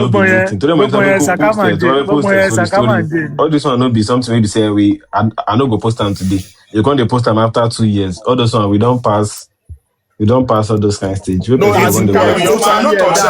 No, Dabs. Can't we man mú pé wọ́n rán yàn lọ court. Wọ́n tún rán yàn lọ court ní ambush o. Wọ́n lè rò náà, ó possible. Àwọn èèyàn máa tún ní o lè rán yàn lọ court kó lọ gbọ́. What sound if you get time, just prepare it, post it on your story and case closed. There's nobody that will come and ask you to come and read it again. Come and send it to me. Post it on whoever wants to screenshot it. Don't by them believe it. Kàn rán yàn lọ níjọ́ final judgment. Ó tán. Concerning the lawyer, the independent lawyer, it's like the case in this Providence Bank. Tonlori, I don't know if Olu is heard about the case. Tonlori, is it $20 million or $2 million in the vault? And they went there. Somebody gave them the intel. They went there and they took the money, right? And they took, the EFCC now went to court to actually take possession of the money officially. Then some lawyers came in to represent a concerned party. Can you imagine? Concerned party. You should have just come that, okay, this is your client, and you guys want to claim that this is your money. So when all of this is independent lawyer, if there's somebody that is somewhere trying to make sure that they are in the case. But the court is always open for anybody to, as far as they're not interrupting the hearing. No. We all know that now. We all know that. Exactly. No, it's good for us on this platform to echo it. So that people will not see it like ambush, because unfair ambushing. No, sabotage. No. But we all understand the game. So the game is the game. So my own, I wanted to say something, right? Politics. I wanted to say something that you see, what's this man's name? Okpara, is it Mike Okpara, the lawyer, the public lawyer, or that person? I support what he's doing. I give him the accolades and everything. Like a lot of everybody that are interested in justice should support him. And likewise, I support every other effort that I can see. Right? And I think every person that think they are interested in justice, for instance, now you cannot claim to be supporting one lawyer because of a move he has made. And that move has been made by another party. You are now castigating the other party and you are now exonerating your own party. That is two-sided. We need to be factual. Even though we have had histories, like we have actually had our own differences. Atigbeda wa lọ sí zone 2 or zone 5 or zone 1 or zone 100 or whatever. You understand? If we are claiming that yes, this is a time that we are doing the right thing, then we need to let all of those things go. Then when any of us do anything right, we should give ourselves accolades that what you are doing is nice, keep it up, right? So that every other persons too can kind of give the support so that, you know, the public will not be put in balance. There are a lot of persons now online. They don't know what is going on. You understand? Because of some of the fights that some of us are still nursing in our minds. So I'm have to talk down on the effort of this person and talk back. For instance, now, I'm not pointing fingers, right? But then, any church by date by September so date, I'm a funny verdict, right? And any church by date, like, you understand? So I don't really want to point fingers, but then let us, whatever little efforts that is actually put out there, we need to appreciate. All of these persons that are trying to, you know, do something, do one thing or the other, we need to give them accolades, right? So African TV and every other persons, may God help all of us, in Jesus' name. Thank you, Kunle. I want to thank to the people doing project for me here, but 30 seconds of this. Maxwell is on the job. He needs money. He said it yesterday, and it's going to take money to get into court and to do the right thing. So I'm urging everyone that can to support the movement. I spoke with Susie yesterday, who's part of the leaders of the Maxwell movement. I propose that they do a GoFundMe so that they can track whatever came in and whatever is going out to avoid any fraudulent or suspicious activity. So I'm urging you all to support that movement. And I'm also begging everyone out there, every civil society, every activist that is out there. Now the Mandamus era is here. It's time for Mohbad to get a voice in the courtroom. Every courthouse, Abuja, Lagos, if you have one evidence, one on any of the subject matters relating to the death of Mohbad, even if you want to file a mandamus on the issue of the petition that was originally filed by Mohbad, why has the police relented on the continuation of that investigation? Other issues that you think that police has failed to act. As an individual, you can compel the court. As a group, you can compel the court. As a foundation, you can compel the court. I'm begging everybody, let the mandamus roll. God bless you. Thank you for letting me join the beer parlor. African TV, before you go, can I ask one question before you go, please? Yes, sir. What is the best way that one can know, or what's the best way for you to say, I can conclusively say the police has stopped investigation? What evidence or fact will you submit to say this is why you think they have stopped? Who asked this question? Sorry, what's your name? Who's talking? Sorry. Hello, who's talking? President. Okay, President. Very good question. It goes to the core and the heart of everything we've been talking about. If you remember, I said, don't file mandamus because you want to file. Has the police, anybody show me any police PR that says they have stopped Mohbad investigation? please let me know because I'm not aware of it. I don't have any evidence that police has stopped investigating Mohbad's case. As a matter of fact, as a prosecution for the police, I would tell you the investigation has been going on for the past several years, and I can name instances. Police attended to my petition related to Mohbad's case. Police invited certain individuals. I took a case to Alagmo. It was attended to. I took a case to Panti. It was attended to. Spending and so other people have been arrested, detained on this investigation. So going on an ambiguous statement that police should reinvestigate, Omalule. But if you pick a particular subject matter, such as why did police not investigate the petition of Mohbad, such as why did police not cordon off the building, such as why has the police not been able to provide the video camera of Mohbad's house, you have to be specific. You cannot ambiguously approach a court and say reinvestigate.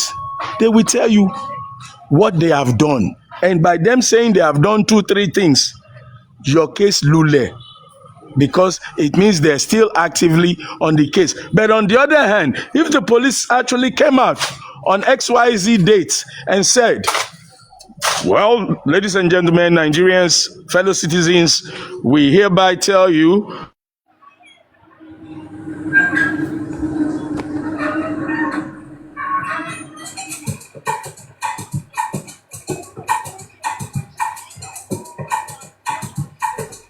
that we have not case shown. They have charging people to court.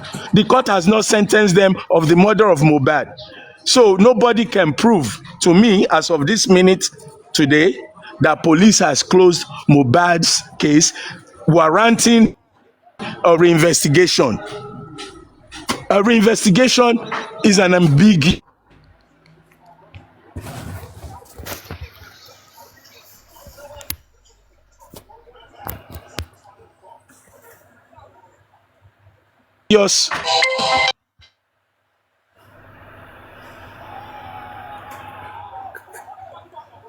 Father, won't go a short break. Different patterns. Different patterns. No, I'm not. Let the poor breathe. Let Yomi breathe. I just give Yomi silly.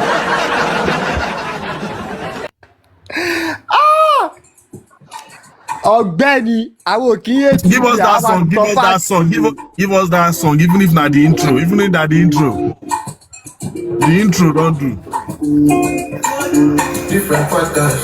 I'm a different patterns. Yeah.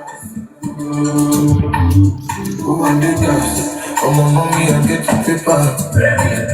We don't be class. I'm a mom, I'm a too early. Why is when I know I got it gas? Sorry, but that's what I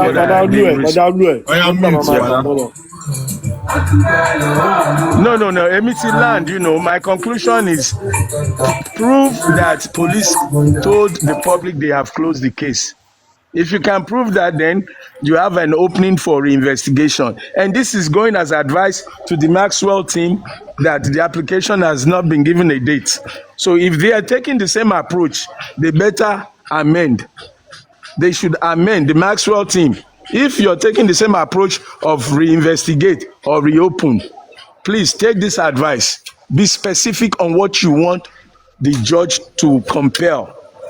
Reopening is ambiguous, and police has never told anyone that the case is over.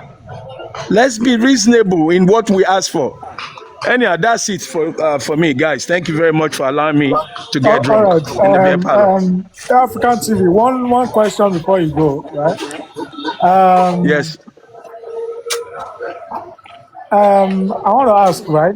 I think I wanted to ask that question yesterday. I typed it in the comments, but then I saw a lot of people now reposting and retyping it. In a case whereby the mandamus was declined, what is the next step? Yeah, Maxwell answered that. You appeal. That's the next step. You appeal. If they deny you, come here, baby. If they deny you, you appeal. You know, but nobody wants to be appealing. You want to win. You want to win and get it over with. Let them be the ones appealing. So perfect your mandamus. Get your evidence. You know, airtight. We know what police has not done, or at least we think we know. We know they did not cordon off the house. We know they did not pick up the syringes. We know that Wunmi is being tagged the weakness, and some people believe that she's supposed to be a suspect. If you believe she's a suspect, gather your evidence. Bring it to the mandamus and say, Your Honorable Judge, I saw XYZ of Wunmi, and police did not look at it. These people lied. You tell. Look, go back to the inquest, guys. What did the court say? The coroner court. They made recommendations. Has the police done any of those recommendations? That is a mandamus. Compel the police to follow the recommendation of the inquest. Don't just go and say reinvestigate now. I mean, English is simple. Thank you, guys. Mo bọ́lẹ̀ ẹjọ́, ẹ má bínú. Mo bọ́lẹ̀, mo supervise the construction ẹjọ́. Ire o. It's African TV.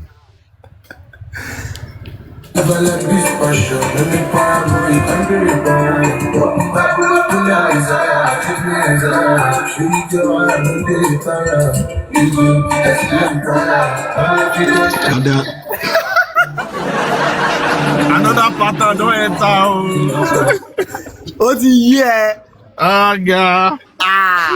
Kò ní sí confirmation, you go just dey explain ni. Presidency, Father Sakunle Ijebu Oluwis Ferity, mo kí everybody o. But EFCC ti wá bọ́lẹ̀. Mo fẹ́ béèrè question kan lọ́wọ́ EFCC ní pé ẹni pé police ò pick syringes. EFCC ló fẹ́ béèrè lọ́wọ́ ó ti chapter ẹ̀. Ó ti lọ. Tó bá ní ẹnjìnìá kó lọ fi kẹ̀kẹ́ kó lọ bá mi fi márùn akọ́lẹ́sẹ̀ ní London. Problem tèmi kàn ní ni pé àwọn tó ti wọ́n pé kọ́ máa tẹ̀sẹ̀ àgẹ̀rẹ̀ ìgbà tó gbọ́rọ̀ lórí ẹbí ọ̀rọ̀ ọ̀gá wọn bẹ́ wa wọ́n lísì wọ́n sọ̀rọ̀ ìgbọ́n tèmi ò understand yẹn ẹtì náà ní wá mọ́kílẹ̀ wá. Ìjẹ̀bú ìwọ máa wọ̀rí ibi ilé ọ̀hún ilé. Different patterns. Ìwọ ọba làwa àwọn ọba ọ̀dẹ̀ ń bẹ̀yàn kọjá. Fada ṣọwọ́ kó orin tó play yẹn gbogbo nǹkan ní jẹ́ fún ẹ̀lú àánú ẹ̀. No evidence go explain taya. Mo fẹ́ wo evidence tó fẹ́ lọ fi Oluwis, go check the lyrics of that song. Wallahi, you go just dey laugh. Make I tell you something. Oluwis o need láti advise àwọn èèyàn wàá kàn máa fún wọn ní clue kékeré. Ó ti gbà tán. Advice ló máa fa argument. Má wọrí. It make sense. Tó bá ti explain o máa kàn máa explain ni o. A ní kọfí yọmílẹ̀ ẹ ti yọmílẹ̀. Àwọn àpè wà tẹ́lẹ̀dẹ̀ ẹ wà nínú ẹ̀rọ̀fọ̀. Oluwis, I like Oluwis, thank you for telling them to leave Yomi alone. I know they come out every day. You know say I know they come out every day. Yes na ìgbà tí o jẹ́ kó kúkú jẹun lórí TikTok. You understand, so I go just make I come play around make I.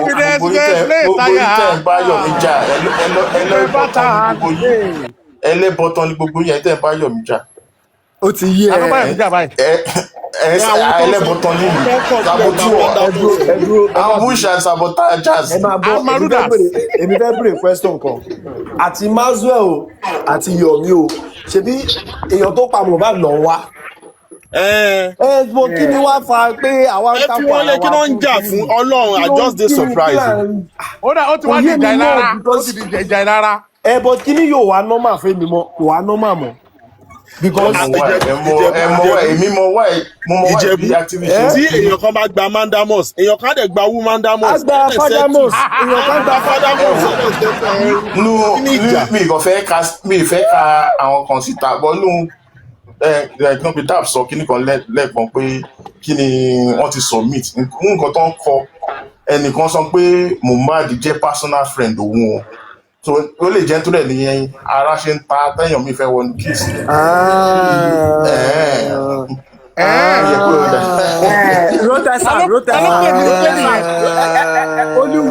Ìjẹ̀bú Rotesa má ti fọ tébù kí Rotesa má ti fọ tébù kó má ti fọ tébù irọ́ and it's not a friend my personal friend. Oluwus you Rotesa now.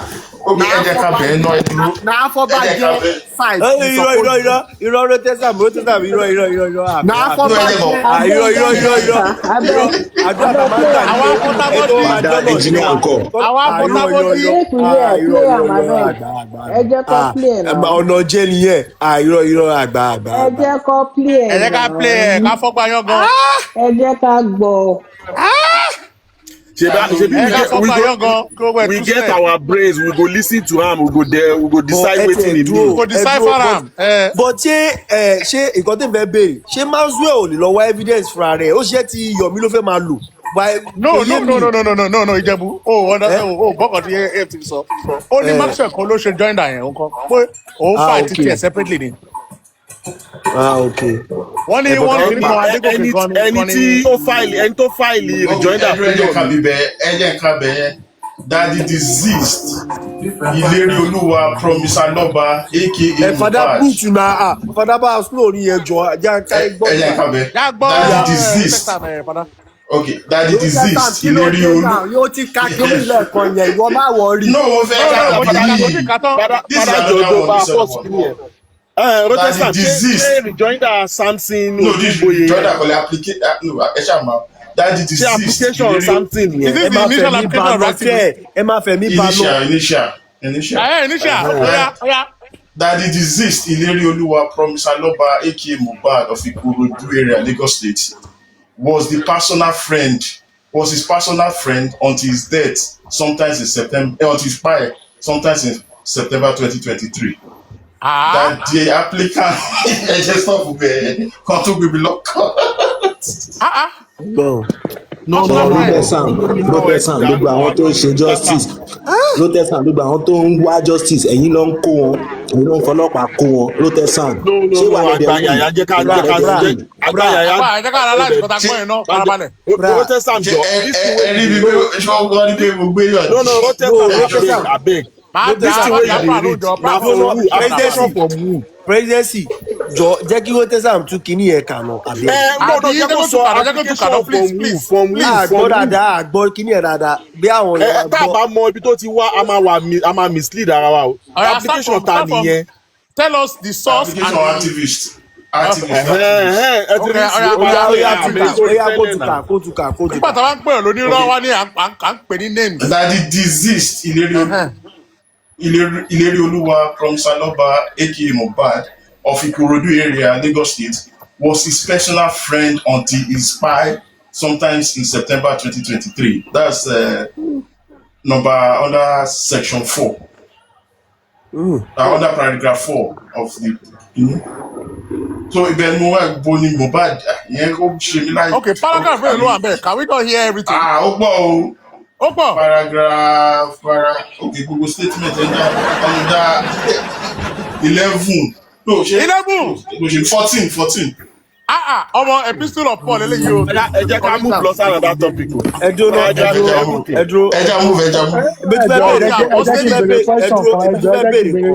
jẹ́ kí Sakule béèrè question ni. Ẹ jẹ́ kí Sakule béèrè question. My question is to Rotesa, right? So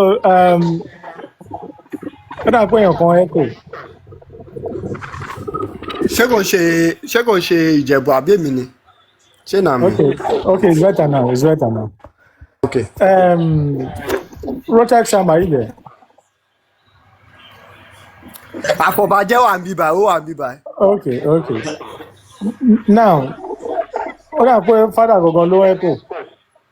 Okay, hold on. All right, now, Rotesa, right? For a while, I see that there's a kind of change in orientation, from what it used to be, from your side, because I knew how we were, having, series of conversations before on TikTok, from different platforms, right? And I saw what the supposed intention was. And, to what it is now, I really cannot pinpoint, what has changed and what do you think is the light, because some of us might not be saying.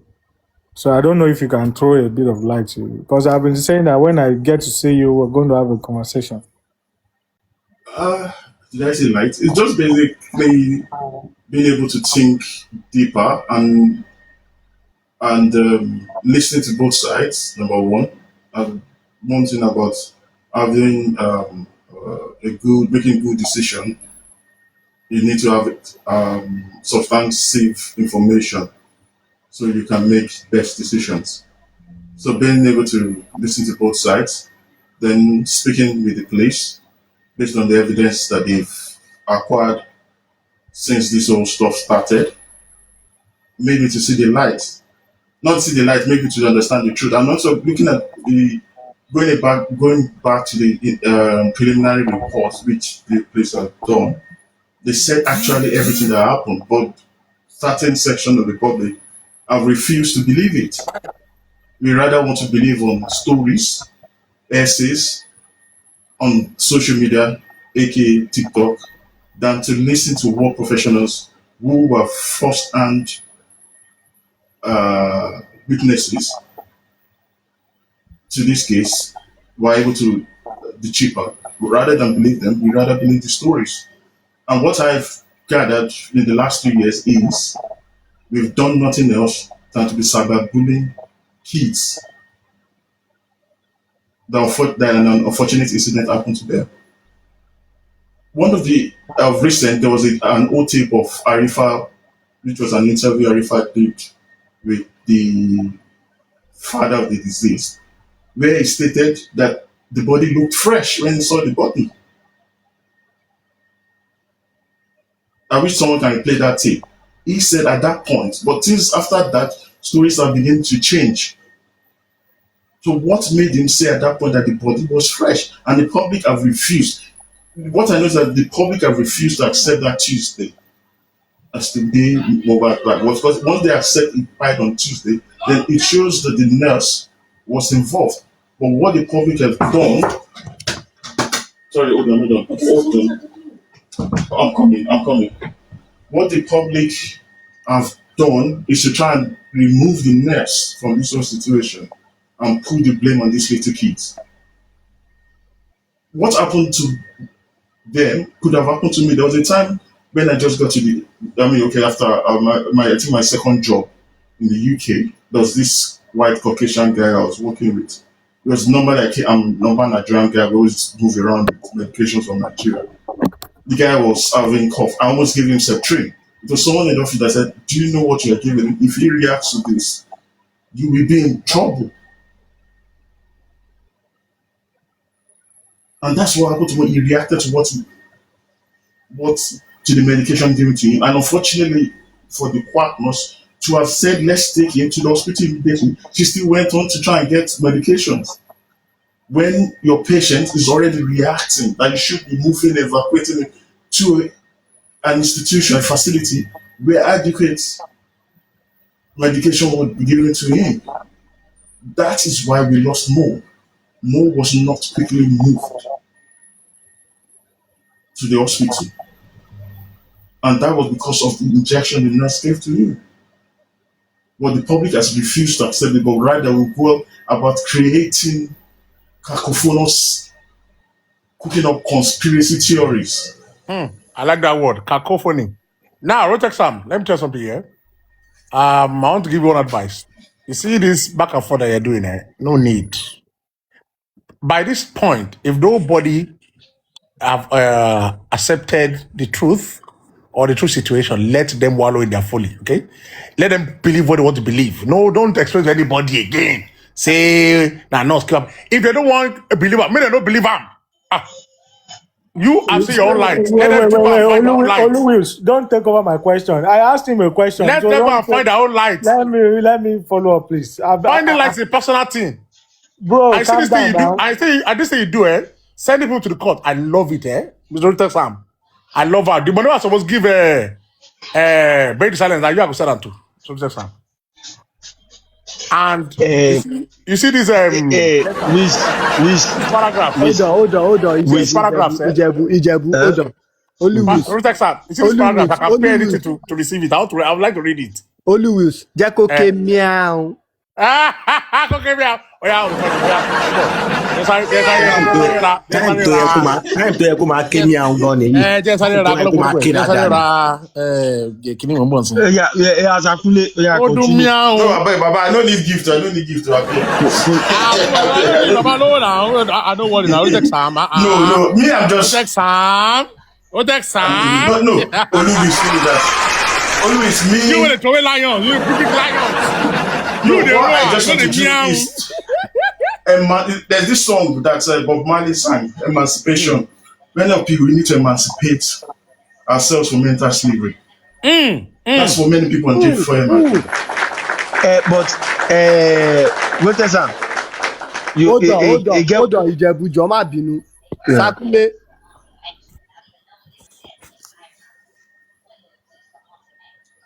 Sakunle. I'm with you, Father. Please, I think I would just want to mute now because it seems we're not on the same page. All right, no wala. Sakunle, ever been no father? Sakunle na still justice. He dey among the anti-justice. Sakunle, I would appreciate. Pra Joma Binu fi Sakunle le. Ó ló fẹ́ mute. Má classify anybody. Pra, má classify anybody. Kí ni wọ́n fẹ́ ṣe? No, ó ní nǹkan tẹ́mi tẹ̀ fẹ́ sọ fún Sakunle. Sakunle, mo ní political question fún Sakunle kí ló dé? Ẹ má bínú olùkọ́ tẹ̀ fẹ́ sọ ṣẹ́rí èmi believe pé everybody till now everybody ṣì ń lo emotions fi tẹ̀lé kéèsì yìí because. Ṣèbí torí ẹ̀ láti wà ń bí. Yes, because tó bá sọ pé bàbá wait jẹ́ fún ẹni. Bàbá dúró jẹ́ ṣàlàyé tó rà á lè yẹ yín dáadáa o. Okay. Tó bá sọ yí pé ìwọ tó bá sọ yí pé o ò fi emotion sí kéèsì yìí bàbá you no go dey any side o you no go support anybody o. You understand? Yes, no baba 100 you put emotion 100. Explain everybody to me. May I explain to you?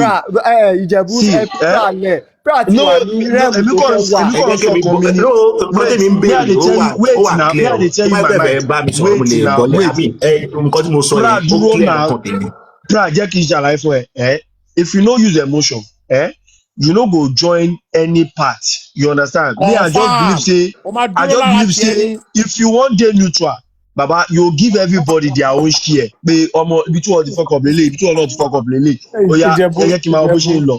Ìjẹ̀bú sorry can you allow me speak for myself Ìjẹ̀bú. Okay. Sakunle ẹ fẹ́ sọ̀rọ̀ látàárọ̀ Sakunle. Jóná bá àjọ tó má bínú jọ má bínú jọ. Bóyá mo máa fún ẹ táìmù nísìn mo máa sọ tinú ẹ ó dẹ̀ lè mention orúkọ má wọrí but má báyọ̀ jà. All right, now based on what you said, Ijebu, right? We should not try to be on any side. Yes. See, there's no way you can, no human being can, that you are not. There's still going to be something that's, okay, this is what you believe. So for many of us, I want to say, okay, I don't want to be on any side. I just want to be on the fence. I want to say it's a lie. Deep down within you, you know what you believe in. So the moment you say that, I don't want to be on this side, I don't want to be on that side, it's a lie. There is going to be a conviction in yourself that, I think this is what happened. I think that is what happened. So you might not want to publicly disclose it, but you'll be tilting around what you believe in. So now my own kind of ideology is that, right?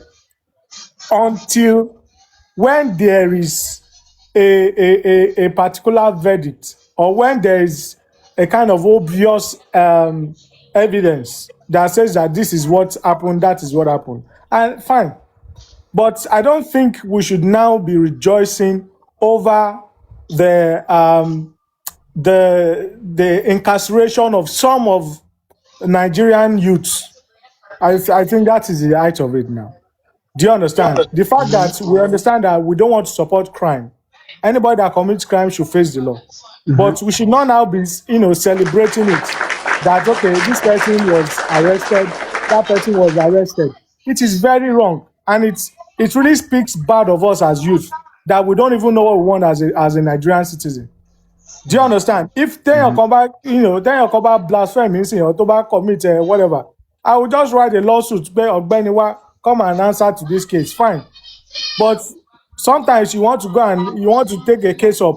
You are now looking for a way to go and pay some law enforcement people. That I want arrest any on Friday so that the person can stay there till the next week. What does that do? Mr. Kule, can I No, now throw the question back to wait. No, before you go further, when Mr. Activist, hold on. Let me finish. Do you understand? So my point is that we are not saying that we want to support people to take people's right. Like you said, Sam, that the child, there are people that are, causing that child. I don't support it and I hate it so much. She understand? We have little kids and every other thing. So we should not subject that kind. It is very wrong, whatever the case may be. But then that we should now start to tilt towards something that we know that there is a problem here. You understand? Nobody's happy that they want to come out and probably come and spend their money on a case that does not concern them directly. But the fact that the case even happened at all, I think the onus is on us as citizens that, okay, we want to look at how we can support and see that, okay, we see the light. You understand? If anybody have seen the truth, what really happened, then they should come out and say that this is what happened. I know what happened in the house. This is it, that is it. And you bring the evidence. But in as much as nobody has that, then everybody should just keep, let us keep following till, hopefully, in quotes, if we get to the end of it. And if we don't, well, posterity will tell. And at the end of the day, so that's just my point. Mr. Kule, can I quickly buttress my point now? Yeah, hold on, I beg. Just say, he said so, Mabinu. I just wanted to quickly, because I was going to quickly put it in when I was saying, where he said people are paying people to get people locked up. I saw certain people dancing, jubilating when the lights were spending, when certain people mobilized. They said mobilized. What does mobilized mean? Picking people up. Mobilization. What's the meaning of mobilization? You pay Rotesam. You see that picking people up? Yeah. I know pity anybody. Wait. They pick you up. Baba, wait, may I explain something there? Yeah. You for say wait. Tawanika was neutral. Baba, wait, may I tell you what they call this lady, this Macron wife, our president's wife. Baba, they count those words. Hold on. Go ask Kandai Owen. Waiting Michelle. Use the I do. Bridget, sorry. Then talk say Bridget na man. Yes, Candace talk say na man. You understand? I know they pity anybody. Wait, now you use your mouth. Baba, wait. If now one more, I know they pity anybody. Wait now. If we want to be honest here. No, Baba, wait. If we want to be honest here, this picking up people, me, I don't see them as oppression. Say they don't oppress people. That's number one. Wait now, wait.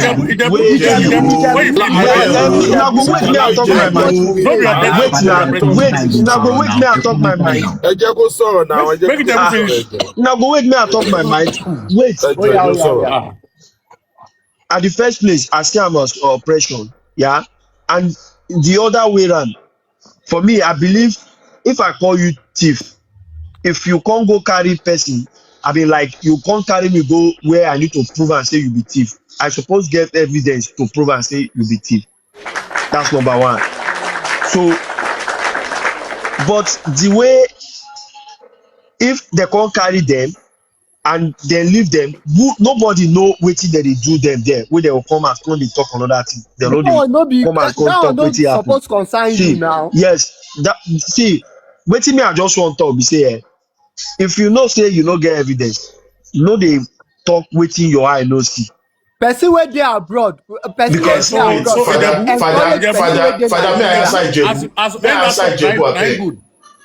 May I answer But the Ijebu? end the sentence alone apart because Ijebu, Ijebu, as you dey like this, for 3 years, if certain people dey go social media, they call you thief.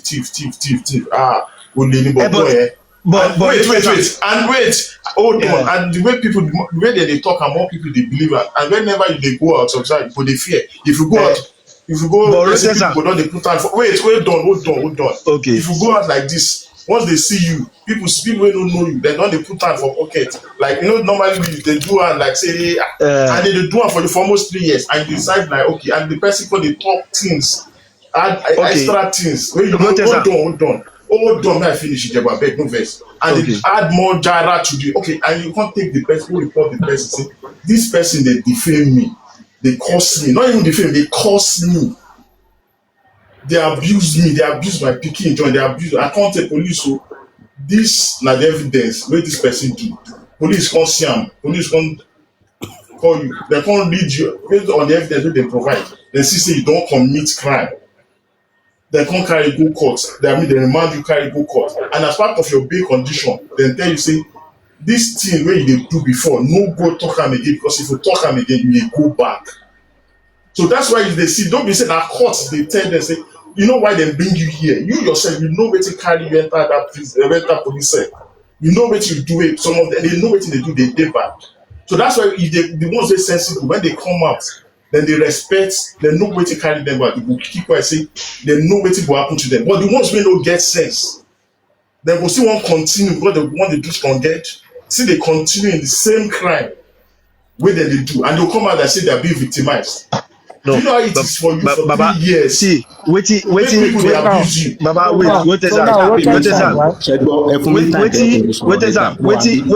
waiting me I be one talking. If I talk am, if he go somewhere, but I don't want create a limit. Proud sorrow,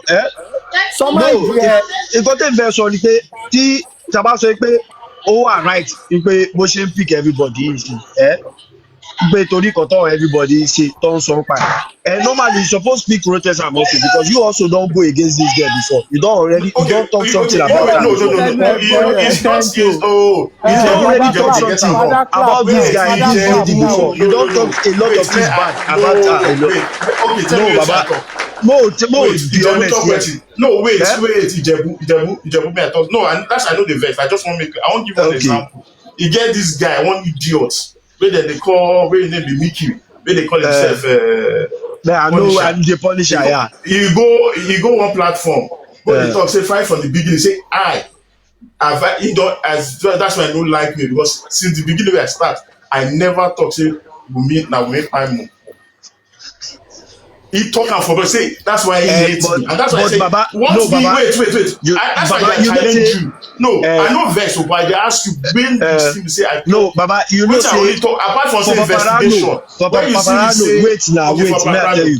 For Paparano one day, maybe na emotion enter you. E get way Paparano take analyze this case one day. Now you by yourself send request say ọmọ Wùmí yẹn gan ó yẹ kó gbé tó bá yẹ pé ìlú tó wà tó nílò ni ó yẹ kó jù sẹ́wọ̀n nìkan ṣe kíní kan you talk a lot of things at that day if you no remember me I go yes for Paparano platform I no know other platform. I know they go Paparano I know they go I only say wait people wey know me hold on wait no I no vex now me I just analyze all the things I know. Wait. I don't just want to call people wey say we don dey good call before wey I said for me you need to do forensics on the nurse, confirm if the nurse was actually there on a Tuesday. So if the nurse was there on a Tuesday, that means what they are saying is true. But if the nurse was never there on a Tuesday, that she was there on a Monday, if you do the full forensics, that means what they are saying is a lie. Okay. And I did a little bit of my own investigation, and I found out that the nurse okay, was there on Tuesday, not on Monday. No, Alan. Keep sorrow man. No, I don't even give example. No, we don't Punisher they talk in public. Say why he hates me? Say because I never said. But why you go to say now? You get camera for your house. I said, but these people they talk now. And when you talk that is where they say, okay, you talk and say that is the difference now. Okay, me. If you carry me now, you say Wunmi carry me now. Everybody sorrow. Oh yeah. My shaitan say for me 1 minute. Wunmi now fit sue me go court, go tell police say I thought say make them go do forensic or the nurse to confirm if the nurse truly came there. Where did I cyberbully her? But if I talk say now Wunmi by Mo, I don't cyberbully her because I don't talk say she's part of it. She's either she pie or she's part of the conspiracy. Then I need to prove it. Rotex time. You understand? That's a difference. Anybody after Corona inquest finished, and after the 2 autopsies and psychology reports came out, without pinpointing anybody that apart from the people already in court or people already charged by the police, anybody wishing they claim one person kill one person, when they there, that person is a bastard. That I tell you now. I can't go court. I don't know how they walk Anja for ìtọ́ta ọ̀sọ́sì. You know say Babadolo Joma. You know say wetin you dey fight for now say na bully you dey fight for. Yeah. So wetin you come talk about person wey carry my picture put for her he or her profile picture wey come dey use my picture dey use am, that one no be bully. You don't know that person don violate you. Thank you. That person don't violate you. Now wait, are they talk something say? Because we are the fee justice. Justice. If we keep saying Nigeria is lawless, is clinical. Now there's some laws in that abroad, that in Nigeria will term it as injustice. Do you know that? Do you know there's an example? If you carry girl for club. Only Wills, make I tell you something. You see for this France where me I dey, you get some statements where I know if you make online. France take online stuff, then take am too serious. Then take as them bully Bridget reach, he carry them go court. No be vice president's wife she no be president wife she be. Who dey listen to all those ones? But she carry them go court. She carry those blogger go court. Candice dey among them before. I know, I sabi this case, I sabi am. You understand? So you come dey tell me say na ọfọwọlá mi lójú. Ọfọwọlá mi lójú. Okay, now make I finish this example where I want to. What in Naija, if you meet girl for club, after I don't drink everything and I like myself, you agree say you go pay her money when you knock finish. You knock finish, you give her money, she go. And she maybe after she come wake up, she come go tell police say you rape her. They don't go believe her, right? The police will chase her and say, get out from here. We're gonna worry you. Use a show. But if in UK, you run them and the girl go tell them for police say you rape her. Say because she didn't know what she was doing after drinking, they will carry you, lock you up. Is that in Nigeria will be injustice, but in UK is justice. So make the law in a country is different from another country. All this talk of ignorance of the law is not tenable. You have to understand the laws and read the laws of the country where you be before you start blabbing. If you criminalize defamation of character, you have to get your evidence. As I dey like this, I wan fight you 2 ways. Anything wey go make me like violate you in terms of law, I no go do am. If I wan win you, I'm call as in. Baba. Na why na why me I no go fit ever like this Baba Mohbad again. no Ọlọ́run, serious. na why be that? Because na him cause this Ìjẹ̀bú thing. If say the way ẹ̀kọ́ una fún dey mi carry chance láti express ara mi. but you people also Ijebu, na dey bully the man, na dey bully the man. there's a blunder now. There's a blunder you just made now, Ijebu.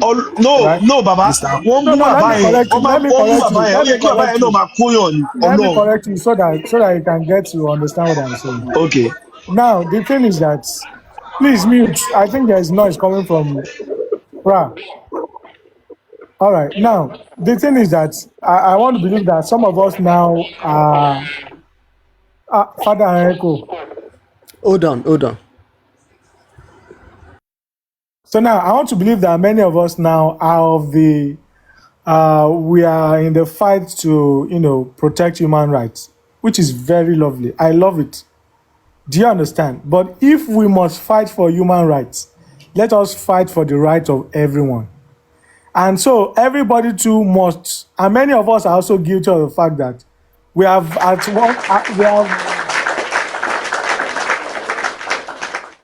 one point or the other, we have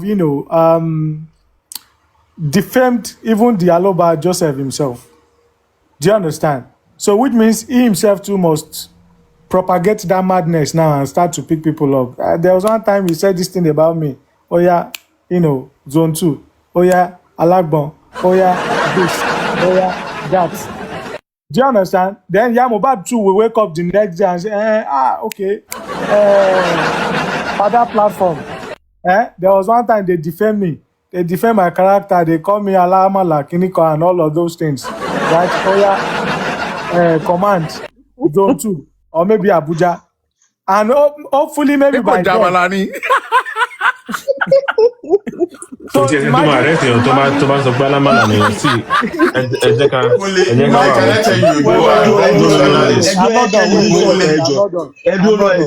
wọ́n. So now, what I'm trying to say is that if we truly want to fight for the rights of these persons, let us make sure we are very fair to fight for the rights of all. Not just single out some certain persons or just one person. He said that thank you.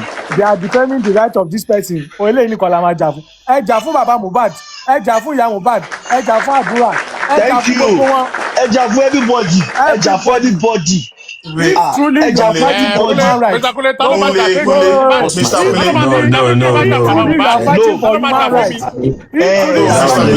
Mr. Kunle, you're getting this wrong. Baba,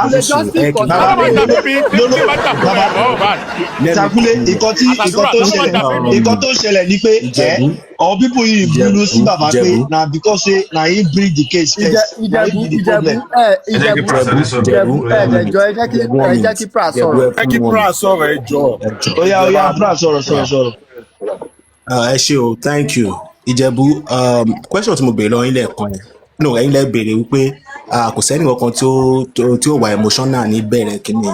Mo dẹ̀ sọ pé àìmí ò wà emotional, ẹ̀ ní èmi mo wà emotional. Till now. Ẹ̀kọ́ till now, no problem. Ẹ kàn fún mi ní chance láti explain kìíní yìí. Kékeré kò lọ fà rárá. Ìjẹ̀bú wọ́n má wọrí. Mi ti dárúkọ èèyàn, mi dárúkọ ẹni. No, sọ̀rọ̀. Lo time ẹ̀ má wọrí sọ ẹni use your time. Dárúkọ anybody kankan tó wù ẹ́. Kẹ́lẹ̀ kọ petition against him. Kò sí wàhálà. Now, ṣe rí níbẹ̀rẹ̀ kéèsì yẹn, téèyàn bá jẹ́ èèyàn Ọlọ́run tó jẹ́ èèyàn Ọlọ́run gangan. Anybody ò ní bára wa nu situation tá a bára wa. Èèyàn Ọlọ́run tí mo mì ní wípé àwọn tí wọ́n ní ọkàn rẹ̀ ni ẹni tí ó rò wípé agbẹ́jú etí kan dá agbáwèrè lẹ́ni yẹn jẹ́ ń gbọ́ láti bíbá. Ẹni tí òun ṣe ìkà òun ni ó máa ní àwẹ́ ìgbà tí ẹni ṣe báyìí kí ló ṣe orí fífọ́ wá lóògùn orí bíbẹ́ wá lóògùn orí fífọ́. Ẹ mọ̀ báwọn àwọn Yorùbá ṣe máa ń dá ọ̀rọ̀ ẹ máa rí pé ẹni ò kì í ṣe ìkà, ẹni ò ní padà lo emotions tọrọ ẹ bá máa tó wáyé pé ẹnìkan parọ́ nínú àwọn méjèèjì. Èmi jẹ́ nǹkan tó yẹ pé mo súnmọ́ àwọn radio presenters gan to a large extent, ṣe understand. Nígbà tí gbogbo ọ̀rọ̀ ìbẹ̀rẹ̀ I was like Mohbad ò kéré náà, báwo ni ẹnìkan kàn ṣe máa pa Mohbad even gan ẹni bí ẹ̀ tí kú yẹ bá tẹ̀ sí wá ẹ máa fi mú yín pàtó òfin. I was very confident. The likes of Oriyomi Hamzat, the likes of many people were talking about it. Many celebrities were talking. Mo ní eléyìí wọn dey sweep under carpet. All of the sudden mo realize pé gbogbo àwọn celeb yẹn wọ́n drop off. Gbogbo wọn pátápátá drop off, including Oriyomi Hamzat, who I see as someone who fight for human rights. Then I went to pick my thinking cap ní tí bàbá olóyè fún mi gbà yẹn.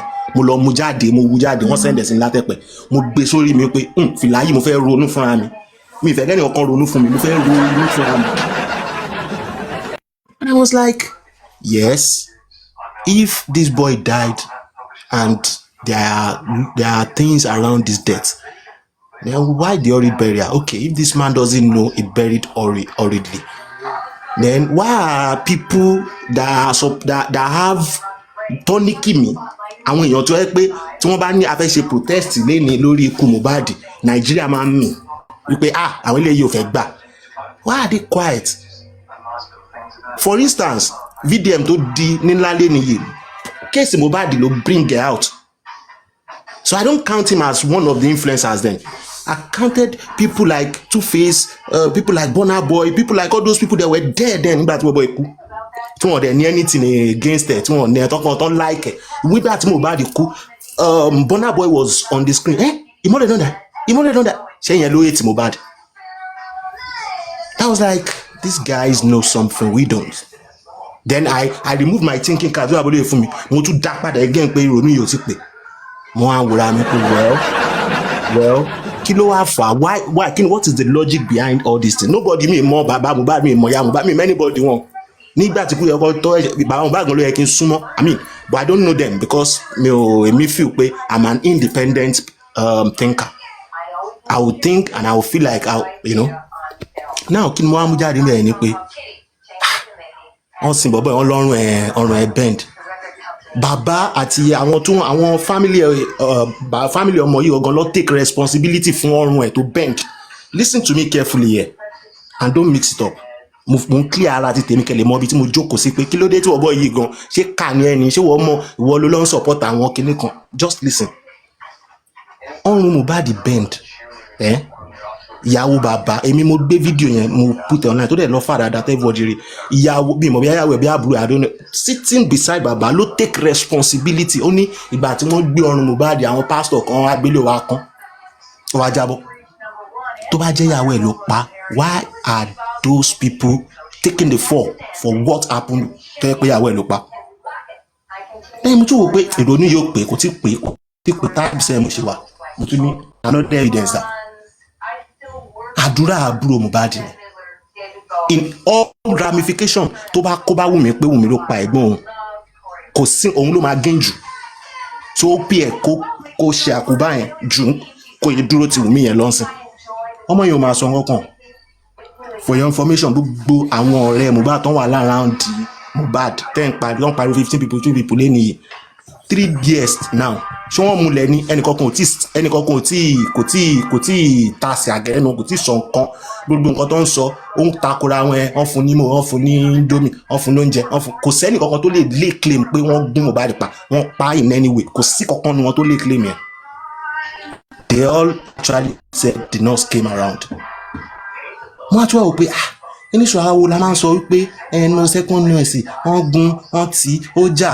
Mo á realize pé ará ìta mo á tíìmù kíní sí méjì pé àwọn kan wà níta tí wọ́n mọ nǹkan tó ṣẹlẹ̀ àwọn kan wà nílé tó mọ nǹkan tó ṣẹlẹ̀ ṣẹlẹ̀ àwọn tó wà nílé yẹn àwọn yẹn they sided more with the wife. Now ṣẹlẹ̀ àwọn tó wà níta tó mọ nǹkan tó ṣẹlẹ̀ yẹn they sided more with the father. Mo á realize pé okay ibo ní gbogbo èèyàn ti side father and son daughter-in-law.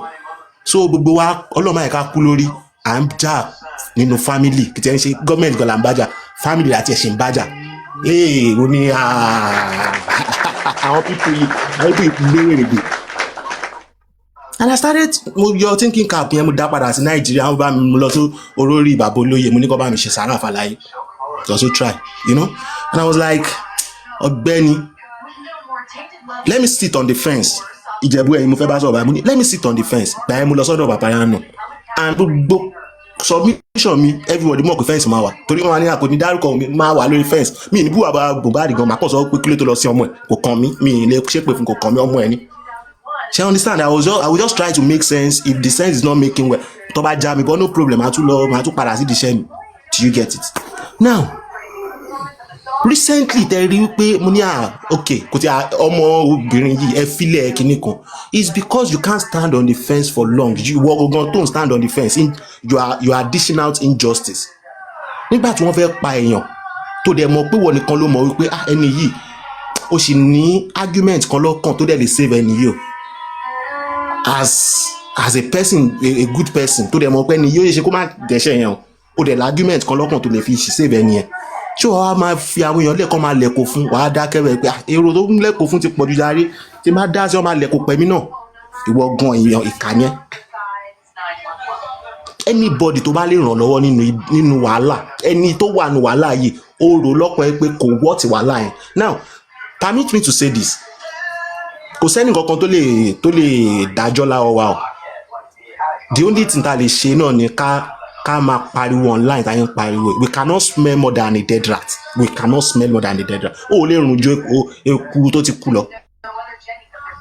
now why are we doing all this when we know we are only cyberbullying this lady even gan pé okay kátẹ wá pa ọdún kan tí mo sọ yẹn ti pé òun gangan ló ṣe kíní kan jáde lọ́la lẹ́yìn ìgbà tó bá jáde yẹn lọ́ṣẹ́ tó lè prosecute gbogbo nǹkan tá à ń sọ online yẹn kò sí nǹkan kan tó máa ṣẹlẹ̀ sọmọ ẹ̀ kò sí nǹkan kan tó lè ṣẹlẹ̀ sí funny enough ìṣẹ̀lẹ̀ àwa tó yẹ kí a máa ẹni tẹ́sọ̀ pẹ̀ ń bàjá ẹ wá tún bá ta ọjà ẹ wá tún jẹ́ kórúkọ ẹ lọ sókè Wùmí ti ní ẹwọ lọ́wọ́ péjì ẹ ti lọ fà ìyàwó Mohbad kọ́ ni ṣé òun kọrin ni ṣé òun ṣe nǹkan kan ni ó ṣe disability lọ́sàn-án kan orúkan courtesy of you because look at it baba Mohbad ṣe disability lọ́sàn-án kan orúkan courtesy of you táwọn méjì bá padà lé ní pé ẹ má bínú ọ̀rọ̀ yẹn ni ò yéra wa tẹ́lẹ̀ o èmi ni mo rò ó pé nọ́ọ̀sì wà gbà pé ọ̀rọ̀ ọmọ ṣé kí ni point mi ò ju wípé point mi níbi báyìí ò ju wípé we can't find justice for Mohbad if you don't allow reasons to flow. If you think that because somebody have told you this and you don't think it's your own self wàá jí sọ fún ọmọ àgbéwọ náà ronú fún rẹ má yẹ kẹ́ni kankan ronú fún ẹ kò jù bẹ́ẹ̀ lọ. You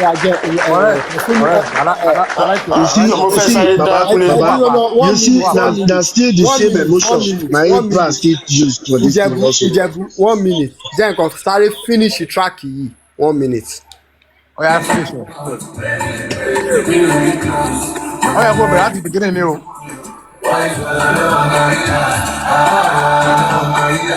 Boy, no one carry last. Adúpẹ́ lọ́wọ́ Olúwa.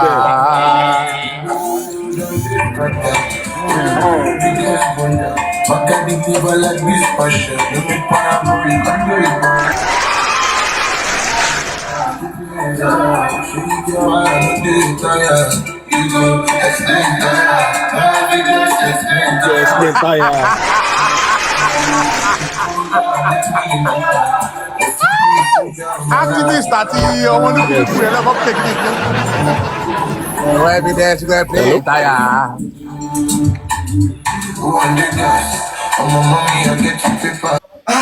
Woman kan ti sáré wá ti sọ fún kí ló fọ gẹ́ẹ̀ tó máa gbé pẹ̀lú ẹ̀ wọ́n ti ní pé kán gbé passport mi wọ́n ti dúró síwájú ilé mi wọ́n ní pé kí n má lọ. Ìjẹ̀bú fídíò tó sẹ́ndì sí mi lánàá yẹn kí ni mo sọ fún ẹ lẹ́tà mo ní àwọn èèyàn ti fẹ́ lu wúgẹ́ẹ̀tì gan for past. You understand? Wọ́n ti mess up gan. Ilé ìtọ́ ìṣẹ̀ filẹ̀ yẹn gan initial gra ló ń ṣe first video tó jáde initial gra next video ẹ máa rí bó ṣe máa sọ. Na why be say when this case start baba I no just gbadu say me I just like me I dey lis ten to una ẹ máa sọ̀rọ̀ tí lọ because me ọ̀rọ̀ ọlọ́rọ̀ mi ń fẹ́ bẹ́ sí if I no know the truth I no dey put my mouth. Baba something don happen wey be say this one na my padi o he call me we call 3 of us say ẹ máa bọ̀ ẹ pé òun fẹ́ lọ pẹ́rù òun lọ́nà ìyàwó òun fẹ́ lọ ṣe kíní kan pé báyìí ló ṣe fún òun kíní kan kíní kan I don tell you this thing before na fana yeah, sure. èmi gan mo tún drive lọ báyìí mo ní kíní yìí ó gbọ́dọ̀ pẹ́rù ẹni má wọ́ọ̀rì a máa dáwó wà lọ gbálé bàbá adébẹ̀tọ̀ bọ̀bọ̀ ìwọlú ilé gbà tó wọlú ilé tó máa jáde tọ́ báyìí ó kàn wá sọ fún wa tó bá di lọ́la a máa bọ̀ òun pẹ́rù òun kọ́ fẹ́ ṣètò kan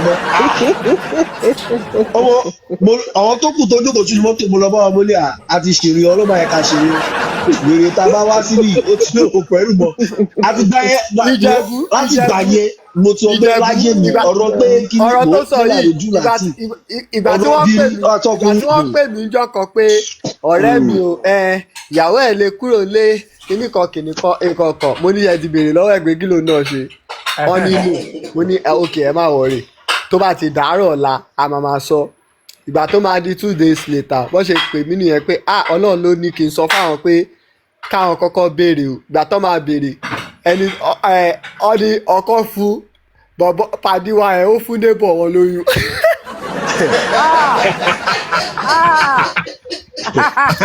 wàláì. So imagine say you no hear that one you come go dey fight.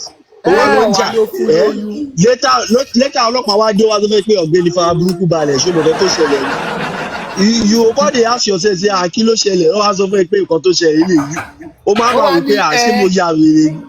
ó wá fẹ́ máa fún mi ní excuse wèrè tó máa fún wọn nàìjíríà ẹ̀ mo ní wèrè ó yẹ kó èmi ti bọ́ṣọ nàìjíríà kúrò nàìjíríà má wọrí mo ti ń reason different way. wait guys wey dey do that how una dey take do am I get one of my guys to ṣe London. na ó di bọ́ọ̀sì.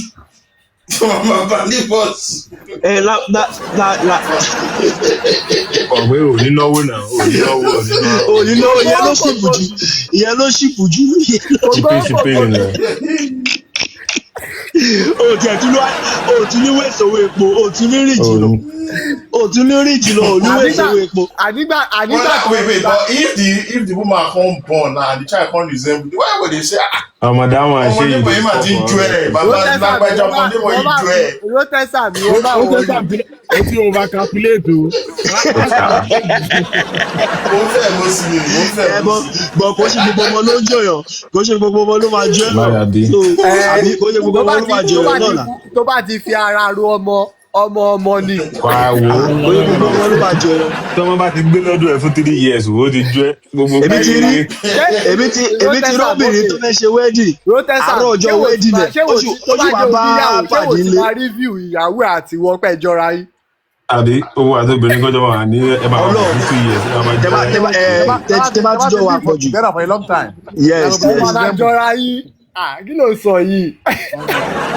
kọ́mọ jọ ẹ̀ torí pé ẹjọ́ ń gbé ni o.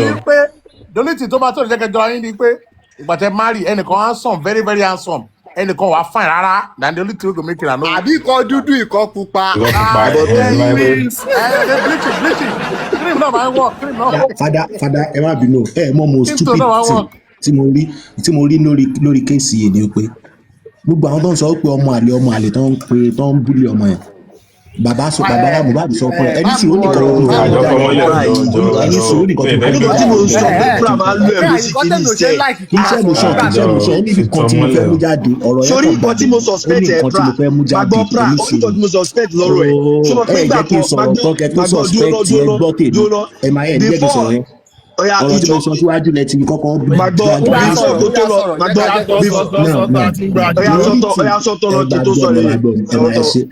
ọ̀rọ̀ ẹnu wẹ ayé òbí ní bú ẹ sí. mo lọ sọ pé ọmọ yẹn ń sọmọ Mohbad ọmọ yẹn bàbá Mohbad jáde sọ wípé gbogbo nǹkan tó ń sọ nǹkan ọmọ yẹn ń sọmọ Mohbad kìíní kan ọmọ òun sọ fún nǹkan tó kú báwo lẹ ṣe fẹ́ lò yẹn as evidence ìwọ mi sọ bàbá ìwọ tó lọ sọ pé wọ́n wá mú ẹ lọ́la tó sọ fún ẹ pé yá ṣé wọ́n ló bá ọmọ yẹn sùn ọ̀ya kí ni kílé tó fi ń búlì ẹni yìí. ìwọ́n máa wọ ní pásítọ̀ ní bàbá ní script ni bàbá ń kóòtì fún wọn. bàbá ń fèdè fún bàbá ń fèdè fún ni wọ́n máa wọlé wọn àgbà rẹ̀. ṣé pra fẹ́ fún wọn ládvice. tí bàbá ò bá follow script ṣé mọ́tò máa yọ. mọ́tò níyọ náà. ẹmọ kan tó ṣẹlẹ̀ mo rán pra yìí ó yẹ kí n rántí pé mo rántí kan pé before kó tó bá wù mí sọ̀rọ̀ ní platform ọ̀rọ̀ tèmi ó mọ̀ pé o tó kọ́ declare gbà yẹn pé òròbodò ṣé kò ṣe ti wù mí ló fún ẹ lóbodò ń gbà yẹn. ìtì ìròbodò náà lè sin náà ìtì ìròbodò náà irọ́ òṣèlú tí ìròbodò láti gbà yẹn. wọ́n ṣọ́ òòjà ń gbà ẹ̀ nìyẹn òòjà ń gbà ẹ̀ nìyẹn òòjà Oya inbox mi kí n fún ẹ ní. Bóyá plan máa ń ṣe àmà ti dú. Inbox mi kí n fún ẹ ní. Ẹni sùúrù. I know say pride just dey joke. No, pride dey joke. Pride dey joke. Honestly, example. When I first enter, pride dey beside the other side. Na London pride dey now. Àbí o ti wò pé àwọn tí mo mí wọ́n ló mi púpọ̀ lọ́dọ̀. Get J4M for London wey plenty na oko. No be J4M. I no dey talk about J4M. I no dey wetin talk say he never do anything since. Ṣé o tọ́ dẹ̀ ni? No, ṣé àwọn sẹ́sì mi ló fẹ́ lọ máa dó ni? O rọrùn tí mo mí bọ́ ilẹ̀ kọ́ ẹ̀. No, àwọn tí mo mí ò yẹ àwọn tí mo mí ò ń ṣe ìrànlọ́ àbọ̀ jíde àbọ̀ jíde ló fẹ́ máa gbé ni. O rọrùn dà British tó máa ń sọ kinní yẹn fún náà ẹ̀ ló wà ó pé ọmọ a máa fọ́ ẹ̀ ni. Àwọn tí bàbá ò mọ̀ sí tó máa dáwọ́ rẹ̀ tó máa dáwọ́ rẹ̀. Wà á lọ múyàwó níbi tí wọ́n ti máa gbé pẹ́rẹ́ ìparíta. Mo mọ̀ tó ṣe pra ọ̀fẹ́ gbé ti J4M. Ó ń bẹ̀rẹ̀ àwọn ti J4M yẹn pé tó wà ń balẹ̀ tó fẹ́ pé òun lọ ṣe. Tó bá tẹ̀ ní pákéjì kan. Ó lọ ṣe 2 seconds. Next to my body. Even if you get package. No. Tọ́síkì báwo wọ́n ló fẹ́ ló sì jẹ́ tọ́síkì báwo kí ló fẹ́ bẹ̀rẹ̀ tọ́síkì. Ọ̀gá tó bá gbé mẹ́sẹ̀jì lórí tó wá wọ̀sì tó wá gbé mẹ́sẹ̀jì jáde pé mo inbox ẹ̀ wàláì mo inbox ẹ̀ náà nìyẹn lọ́pàá rẹ̀ kí ló kọ́ mi. Lọ́pàá rẹ̀ ṣé mo wá jọ mọ́ Ajé kò gbàdé náà. Bàbá tí bá tó sí ẹ ó gbà ló gbà ọ̀gbẹ́ni kí ló kàn ń gbẹ̀lú gbòòsì ẹ ó gbà ló gbà máa ṣàlàyé panel pé bó ṣe jẹ́ lélẹ̀ kí ló kàn mí ayé ó sì á bàjẹ́ ni kí wọ́n máa ṣàlàyé pé bó ṣe jẹ́ ni tí bá gbé ọmọdé ẹ lọ́yìn yẹn tó bá tó wá sọ́ọ̀tà wàhálà tiẹ̀ nìyẹn kí ló kàn yín. Ẹni tí kò bá tẹ̀ ní game ló máa fọ́ fáwọn kankan if you get game. Máa gbé fọ́tò ẹ jáde máa gbé chat wa jáde. Kí ló kọ́ ni? Ebo tí ẹ ní prove anything, I no dey prove anything. Na you talk am, na you talk am dey J4M pass na. J4M wetin I fear for J4M that you go dey follow person talk. The person go dey record you. They una come fight. No. Bring out the chat. No. Like say the person no dey plan to fight you from the beginning. No, the context be say. What happen na say many people dey come from fracas. Yeah. Àwọn fracas yẹn ló wà lọ dé sọ́dọ̀ bàbá ọ̀dọ̀ bàbá lọ dé sí. Ọ̀dọ̀ àpọ̀ lẹ́yìn bàbá. So many of them are used to recording people. I'm telling you, get one of them. I no go talk the name of the girl. Because you know why? Because they don't look at lifestyle. Say their friendship no dey last, so they always fight. So because of that, they always okay. Since I'm always having enemies after friendship, make who they record them so that I go get tools to fight them. Once you turn enemies, say again. You get one of these ladies for J4M. You know they. Ẹnìkan sọ pé àwọn fracas ní ọ̀dọ̀ bàbá ló lọ. Fracas ní àwọn méjì fracas ní ikú sá. That time wey I see dey with the J4M people, we come dey conference call. And as in the no say conference call, I come dey hear when the person dey record, but this was so loud. Say as the person dey, the thing was like, if I say something, another person say something, I go hear am again. I was like, madam, you lower your recording machine now. I don't understand this kind of people. It was so loud. Say you go there. And the funny thing be say, Louis, you know wetin dey funny? You know wetin dey funny be say, person wey don get the attitude to dey record person, right? We don do am for person wey you no know. Me, I'm saying me o. Nothing wey I wan get with that person, wey I no go fit say this person, you no go record me because person wey òun àti èèyàn ti jọ ní issue tó yẹ bó ti wá play recording àwọn èèyàn. Tí máa ń bá rẹ̀ nìyẹn ṣe forget. A ṣe dab sí nǹkan tí mo fẹ́ sọ náà gan nìyẹn. Forget. This thing don happen before. You don't see am before. You don't look and say kò ní meaning. Why say pé ẹni ó ní record mi ẹni tó record pàdé ẹ̀ tó yẹ kó bá jà ní 3 weeks ago. Ó wá ń fi pé àpàdé mi ni àkọlé pàdé. Èèyàn tó tiẹ̀ rìkọ́dì èèyàn tó bímọ fún tó wá play ẹ̀ fún wa. Ìjẹ̀bú same thing náà ni ẹni tó lọ sí platform kan tó gbowó lọ́wọ́ wọn tó bá wọn jà tó lọ sí other platform ó gbowó lọ́wọ́ wọn ó yí sọ́ọ̀tù wọn. Ó wá sọ̀rọ̀ tẹ̀yìn èèyàn wá bí ní pé èyí special ju àwọn the last two èyí náà wá ń kó fún ẹ wá bí ní pé kò ní ṣépè fún yín. Ṣé wàá bọ́ láti ṣépè fún báyìí? Olúwis ló máa parí Olúwis ló máa parí. Tẹ́rì Olúwis yìí lásán ó ṣàn ń gbé wa yẹ everywhere. Gbogbo branches láti lò tán ṣá. Ó yẹ kéèyàn máa ronú jinlẹ̀. So ìwọ believe pé ìwọ special àwọn first two yẹn àwọn yẹn lọ wrong. Àwọn ẹni bad person. So tẹ́ ẹ bá dáwó fún kò ní padà á bú yín. Ó wá tí ló wá tún ga jù tí wá wọ́ọ̀sì jọ àwọn tí ó dá wà sọ. Àní Olúwis ojoojúmọ́ lèèyàn máa rí nǹkan. Ọmọ mo fọ́ fún African TV láàárọ̀ yìí o. Ẹ fi yọ̀ mí lẹ̀ ọ̀tà bá dẹ̀ lóhun bínú pé torí èèyàn celebrate. Torí ẹ̀ mo ṣe máa gbọ́ sí ẹ̀. Má da African TV ló ń jà rí.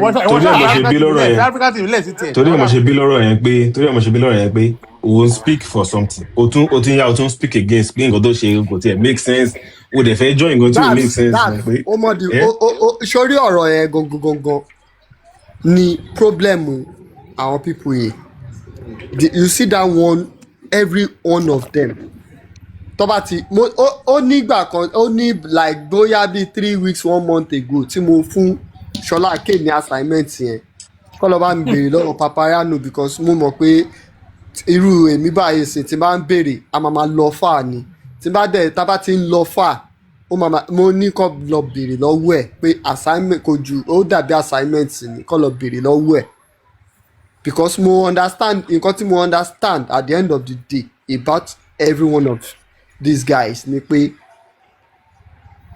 èèyàn kan ṣàfẹ́ wà front èèyàn kan fẹ́ praise na me it's me or nobody. Tí kò bá ti wá that way anybody else a máa ní clash a máa jà ní. Bó ṣe wà yẹn tí bàbá gogogogo àwọn tó ń support bàbá yẹn tó bá rí justice ní way tí wọ́n ṣe ń fẹ́ o because èmi understand pé everybody different justice náà wá you understand so tó bá rí justice ní way tó fi ń wá yẹn o pé justice tàwọn lélẹ̀ àwọn Paparazzo máa ní problem pẹ̀lú wọn. Tí Paparazzo bá ní justice ní way tó fi ń wá àwọn bàbá máa ní problem pẹ̀lú ẹ̀. Fàdákẹ́ ti bèrè lọ́wọ́ ẹ̀. Báwo ni. Hold on tí Yomi bá ní justice ní way tó fi ń wá àti Paparazzo àti bàbá wọ́n máa ní problem pẹ̀lú ẹ̀. Fàdá bẹ́ẹ̀ ṣe wà yìí tẹ bá jẹ́ ẹni tó fẹ́ fún wa ní justice gangan tẹ wá wà níbi ibì kan tẹ wá ń wo gbogbo nǹkan tó ń ṣẹlẹ̀ ní TikTok yìí ágbó rẹ máa gbé justice yẹn lọ. wá tó bá béèrè ọ̀rọ̀ lọ́wọ́ wrong person ló béèrè. Fàdá máa ní kó lọ pa gbogbo yìí ni.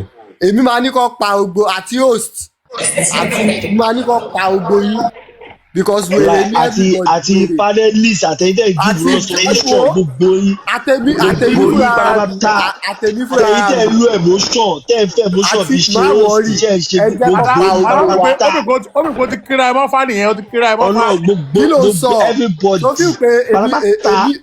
ó fi pé mo fẹ́ sọ pé mo wà innocent some kind of way fuck you. àwọn tó bá kìtì yìí jẹ gangan wàláì tàláì gbogbo àwọn tó ń sọ pé àwọn host yìí Ọlọ́run bàjẹ́ gógó. None of these people Paparazzo bàbá Wunmi none of these people are innocent. Fuck you. Gbogbo pátápátá ló bàjẹ́ gbogbo ló bà kìsì jẹ́ Ọlọ́run. You think o fẹ́ sọ fún mi? Okay mo fẹ́ sọ fún ẹ tá bá sọ pé the way ta ṣe ń portray tẹ mo wà innocent ju anybody lọ I can bet you wá argue pẹ̀lú mi ó máa bọ̀. Father, you no even put body for this thing. You just dey take everybody catch cruise. That one day. No, wọ́n bá gbọ́ sẹ́ nǹkan tí Fada ṣe sọ pé òun gangan dúró nǹkan tí Fada gangan sọ pé fine everybody is not innocent nǹkan tí everybody ló establish nìyẹn kò sẹ́ni tó pure kò sẹ́ni body tó jẹ́ pé 100% pé kò dẹ́ṣẹ̀ rè. Zabs mo fẹ́ sọ ọkọ fún ẹ mo lè wà innocent 100% in terms of J4M community generally 100%. Yes. Yeah. But tó bá sọ pé ká wo afterlife mi behind closed door J4M mi why ṣo feel pé ṣé mo lè wà innocent ni ó lè má possible. No. Yeah. Paparano tó ń wò yẹn tó máa sọ pé I'm this I'm that motherfucker mo mọ̀ bóyá bandit ní ẹ behind closed door. Ó ti ẹ̀ lè gbé pèsè tí ò lè gbórúkọ ẹ̀ síta yẹn ní pé àbò ṣe wà yìí sí ó máa ń lọ hot and cold sometimes mi mọ behind closed door ẹ. Yeah. ó mọ̀ pé tá a bá ti pa láìfù yìí. àlàyé behind closed door tèmi ya wèrè gan. hold on different ball game tá a bá ti pa life different ball game Jay-Z once said life starts when the church end. And you think I'm stupid. And you know why I said that? tó bá ti pa life èèyàn ọ̀tọ̀ ní ẹ èèyàn ọ̀tọ̀ ní mí. Strength táwọn èdè mi dẹ́n prove tó bá ti pa life tó bá jáde síta. Why tó ṣe feel pé something else ń come up nǹkan tí èmi àti òjò mọ̀ tẹ́lẹ̀ pé nǹkan báyìí ń ṣẹlẹ̀ why tó ṣe feel pé because after tó bá ti pa life yẹn tó bá ti sọ̀rọ̀ ní life different person ni wọ́n. They said people with the power tap that they're innocent. Àwọn ẹ̀gọ́ ló ya wèrè jù táyọ̀ tẹ́bí wèrè bá ń bọ́ọ̀sù náà máa rìn káàkiri. Màgbọ́ àwọn views kò rí kankan lára wọn pé they carried away about the views one and then they feel like say okay they no want offend their followers because okay e get one time. Stay wicked. Make I tell you something. I no dey lis ten to music just because I wan lis ten to music. I dey lis ten to music.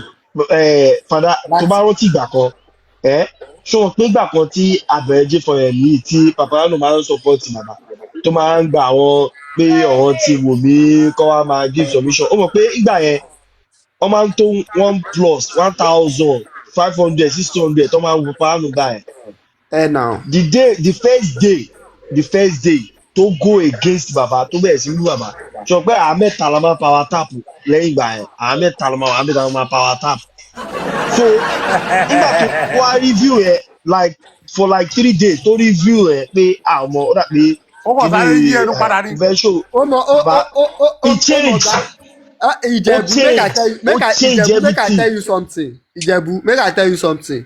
You know since when they don tag me as Team Wunmi mo tiẹ̀ mọ platform wọn gan later náà sọ fún mi pé platform àwọn but mo máa sọ pé okay mo accept no má worry ibi tí mo belong sí nìyẹn tó bá jẹ́ nǹkan tó fẹ́ sọ nìyẹn mo máa tún agree pẹ̀lú ẹ̀ because mo ibi tó ti mess up case yẹn tó ti choose team yẹn bẹ́ẹ̀ láti mess up team yẹn case yìí mo understand yìí life yìí bó ṣe deep dàní nǹkan tó kọ̀ rárá ń rí léńjẹ yẹn lọ.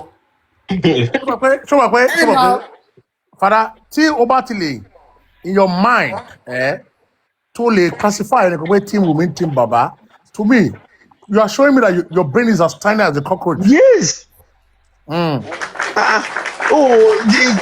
why I say you need to take emotions out of this thing. So bá ti gbé emotion kúrò wà so ordinarily just within few months ó ti sọ bàbá àti wo ti sọ ní celebrity nìyẹn tó o tó o sọ pé ìwọ team ẹnìkan are you mad. Wish may I tell you one thing e get one day tí mo tackle láti bẹ̀rẹ̀ ni o tí mo tackle Dapsy yìí nǹkan tó wá fi reply mi ó ní you know wetin I go tell you take emotion out of this thing you go understand this case. Baba mo kàn lọ jókòó I swear I just think and say jẹ́ ti ẹ̀ wò kan tí bọ̀bọ̀ yìí sọ jẹ́ ti ẹ̀ wò. Now she baba since then I just say wò I no even I swear I just dey on my own pé wò ẹ máa jáyé yín lọ.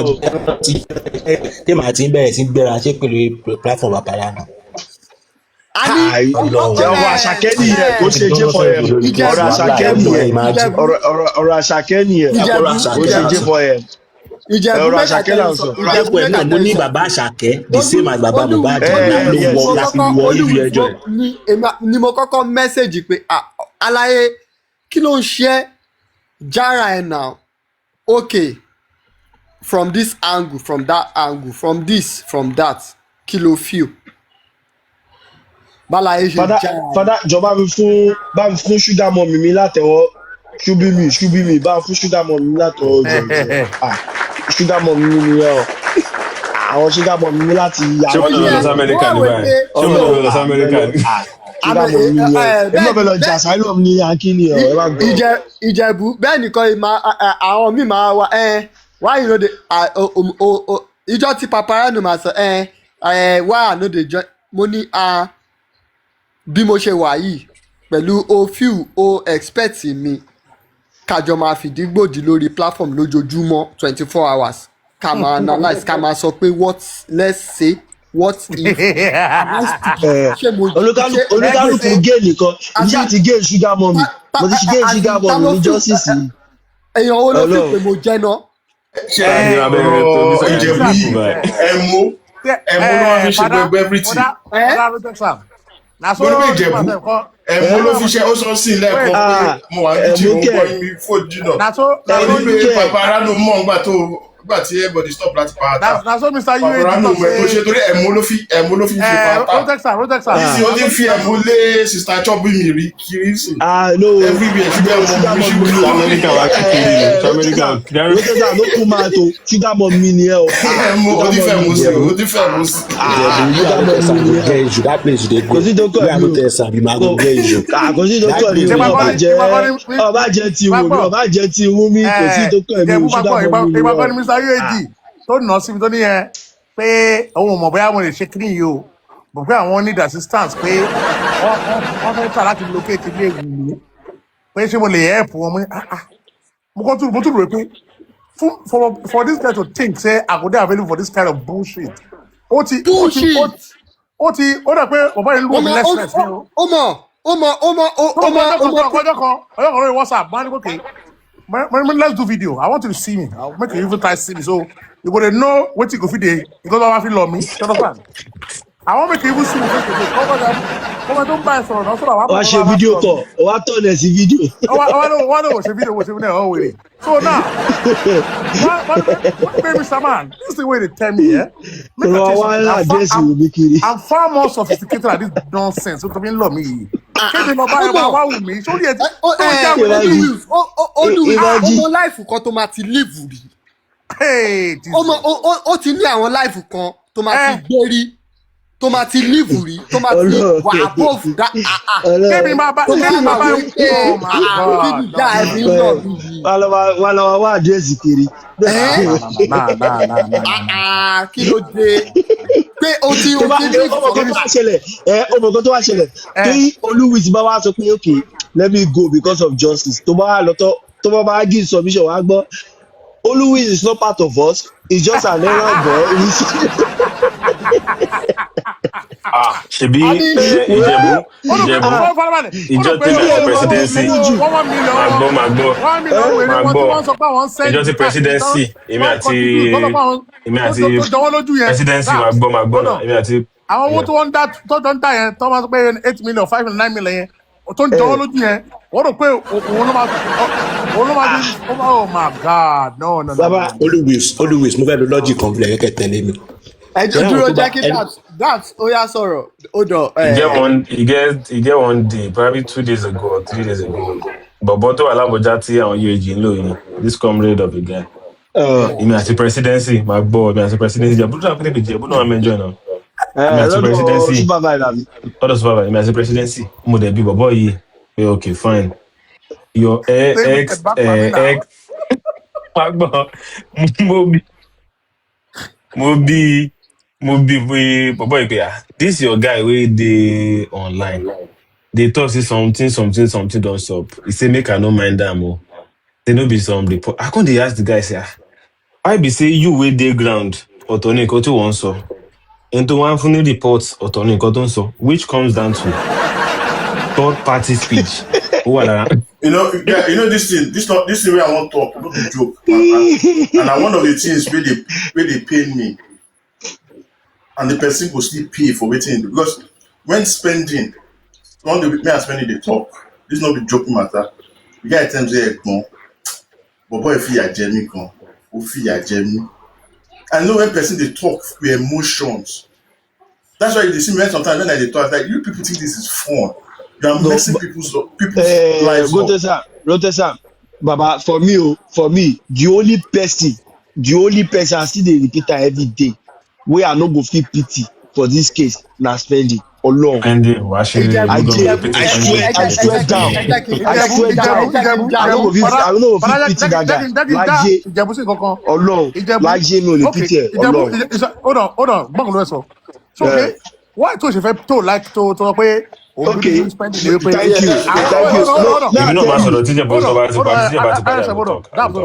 ó ní àwọn ọ̀rọ̀ tó ti gbọ́ initially ó ló fún ẹ ní bias against him. Thank you. Now, what if those informations are actually purported and are wrong? No, it's not wrong. You know why? Yes, wait, may I tell you now. No, me, but no, may I tell you what here?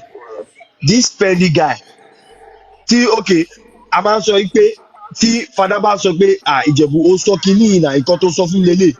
Oluwis come out, he say you tell me this thing and na the same thing wey fada talk na you still talk. Dabs jáde ó ní Ìjẹ̀bú ó sọ kínní ìnà. So come tell me who come dey lie. Ìjẹ̀bú, let me tell you something. All of them can actually be wrong. All of them can actually be wrong. Okay, no, argue no guy. No, argue. But any ole PTS, the only person gbogbo case yìí o tí mo lè PT mi wà láì. Hold on, Ìjẹ̀bú is the same thing that happens in religion. 1,000 people, 100,000 people will say Jesus died and resurrected. But to me, it is a lie. They didn't see it. You get what I mean? But because 100,000, 1 million people can confirm it, does not mean it's the truth. Because there's no proof. There's no evidence. Oluwis, hold on. Yeah. You know wetin happen Ìjẹ̀bú? Jẹ́ kí n já ẹ fún kọ̀kọ̀. Nígbà tí sori spending, ìgbà tí spending sọ̀rọ̀ this and that, tó ń sọ gbogbo kinní yẹn, ó wà okay. Ìgbà tó wá yá, ó wá di one day with spending. Má gbọ́ o, spending àti kí lorúkọ bọ̀bọ̀ tọ́lógún Mohbad yẹn. Ṣógún Mohbad ọ̀rẹ́ prime boy. O. Ìgbà tó wá di spending àti prime boy one on one. Lọ́ọ̀láì, wọ́n wá béèrè pé ní sùúrù prime boy ó sọ nǹkan báyìí fún wa pé spending sọ fún ẹ. Ó yá spending wà mí báyìí spending nǹkan tó sọ fún prime boy òun lélẹ̀. Prime boy wá ní spending so alpha ṣèbí sọ fún mi pé nǹkan báyìí ṣẹlẹ̀ ìwọ ló sọ pé wọ́n jọmọ ìwọ ló sọ pé wọ́n pa kinní kan ìwọ ó wá ní èmi sọ fún ẹ ó wá ní no igbó èmi àti ẹ̀kọ́ àjọsọ má gbọ́ o ó wá lèmi àti ìyẹn wá ní ìpè bọ ó sọ fún mi gbà yẹn tó fi sọ pé kinní kan ó ní alẹ́ mi àti ẹ̀ àjọsọ ó lókè tó bá jẹ́ àjọsọ ó yá prove ẹ̀. Ló bá tán. Ó wá ní òun rò pé nǹkan má gbọ́ ṣó tí underline ẹ̀ mo rò pé máa underline ẹ̀ o kó máa wo àwọn people yìí everybody ibi tí tìtorí ẹ̀ mo ṣe ń bá wọn sọ̀rọ̀ ó wá sọ pé ipe bọ̀ ń rò pé nǹkan tó sọ bọ́ okay at the end of the day cut the long story short prime boy wá ní okay tó bá lè play show yẹn o máa gbọ́rọ̀ tí mi sọ yìí tó bá play show yẹn o máa gbọ́rọ̀ tí mi. Padà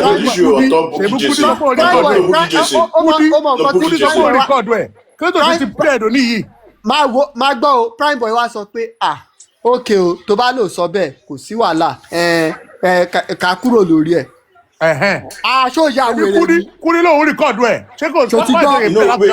Guys, wait, hold on. Wait. Hold on, guys. Number one, I know I have one-on-one relationship with this guy. He's a stammerer. And sometimes to ban question stammerer.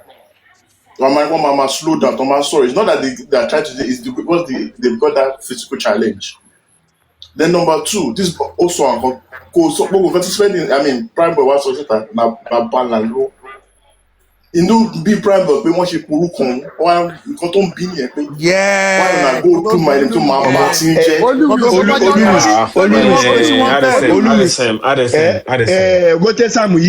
rotesamu yìí sì láti wọnú ẹ̀gbọ́n Ọlọ́run àná láti Ọlọ́run no rotesamu dey easy e dey easy I swear Oluwis na you no think so Rotesamu dey easy no because no people you dey easy people don't people don't wait this thing baba Jebu person don't tell I say okay we will put I don't want to talk the things when this guy don't bring out people talk say this guy wait somebody for you get this girl wait hold on you get this girl wait you get one girl wey dey call like a Skype wait make I just clear you something I no fit do something bad make I come still tell you say I do bad I no go accept that one. No, I know about that. I know that one. I accept that one. But this one where people they lie. No, wait, people they matter. Anything wey spending tell you, me I fit still talk say na lie. Yeah, you got the right. You got the right. Obviously, that was fine. No, you know, wait. Father. Which are they talk? Say the people. I don't the people with it. Okay, may I put you on the call with this guy? Challenge out to his face. Man, me if I check into some information for me, only commandment, only information. That was the same time I was expecting that people can go boy. But do you know what me? They never dropped anything. But I'm of the opinion wait, now the same. I'm of the opinion that spending and his stand in this case is very involved in this case, right? And unless you don't want to admit that, she had one mistake at the beginning, to the cost and got on face at this point. Because of the people he had around him at that point. Now why I don't see that guy? I want to pass on. You can't be wait. I know say it's busy, but wait. In the absence of proof or evidence that said those things, it remains null and void. Yes, I understand. Agreed. Wait, always understand this concept. Everybody to one in no case here, to one in no problem, our public not reach out to. Even the nurse, emphasis on the nurse.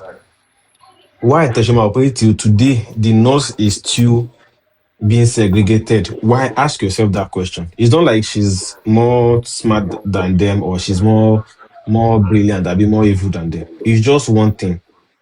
Have your strategy and listen to your people. What spending did was that Baile Soro, Baola Wele, to bad that Bao in so many places. My explain. Obodo Monye. My explain. Baile Soro. So I don't wait. But except for the bill, except for that bill stuff. There's nothing like except when he came out, but when he was in there, went for the football directly. Okay. It's not going to tell you, but me, I'm saying that low found people you need ride on low. Wait, at the particular Nalaja to Timbu, I want Kudi at no. Let me tell you what happened. All these wait. Let me tell you what these guys were very close before when Mo was still alive, everybody was close. Then when they got remanded, certain members of the public now went to tell the spending that Ume and Co are the ones backstabbing him to the police. That the one that one of them even said that was Darusha that told the police to lock him up specifically. And I will ask you this question. Hold on, he want to want detention to in jail to the more story. One person, there's no you don't have access to information outside except for these people coming to give you wrong information. You yourself, you begin to feel like, hey, The question is, ask yourself this question. Is Spending aware of the event that happened? She's Spending Monkoto Shelesi. Ben was in custody. Yes, and now because basically that he was the one that gave them exactly. So if you are aware of being Koto Shele, what people are coming to tell you, why it's Kini official as a nurse, the Ngoti emphasize. No, the nurse is obviously let's leave the emotional to it. Hold on. The nurse is more responsible. No, she's spending on what? Okay, she's spending on what? Hold on. No. That's it. Let me say, even okay, let me explain this way. The nurse was one that injected, right? Culpable. But any to wait, we won't pay long way. The phone number nurse, they be number TLE, they be number. We could get it. What was number? I work later. As have the chat. One send message. Give us the number of the nurse. I work with nurse. They now held him responsible. It's like you call a mechanic. That the police got it wrong there. Like and that is what I'm saying. Money mechanic as in okay, the phone number mechanic here. The mechanic one of buy share. Where I mean, mechanic here. Conspire. That's where the place the guy up. Let's be frank. Honestly speaking, I wish today investigations. They need to upgrade. Spending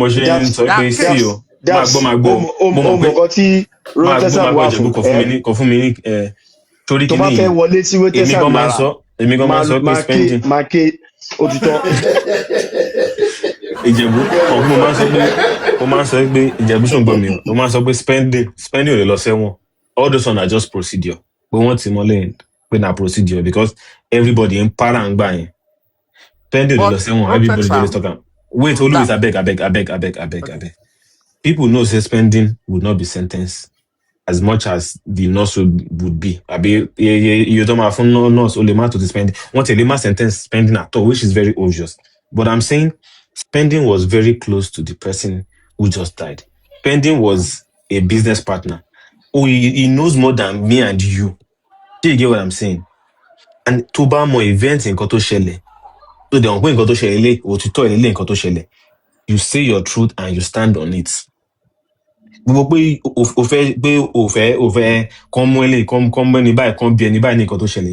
things that it make sense. In Koto Ba Shele see, in Koto Ba Bien Nikoso,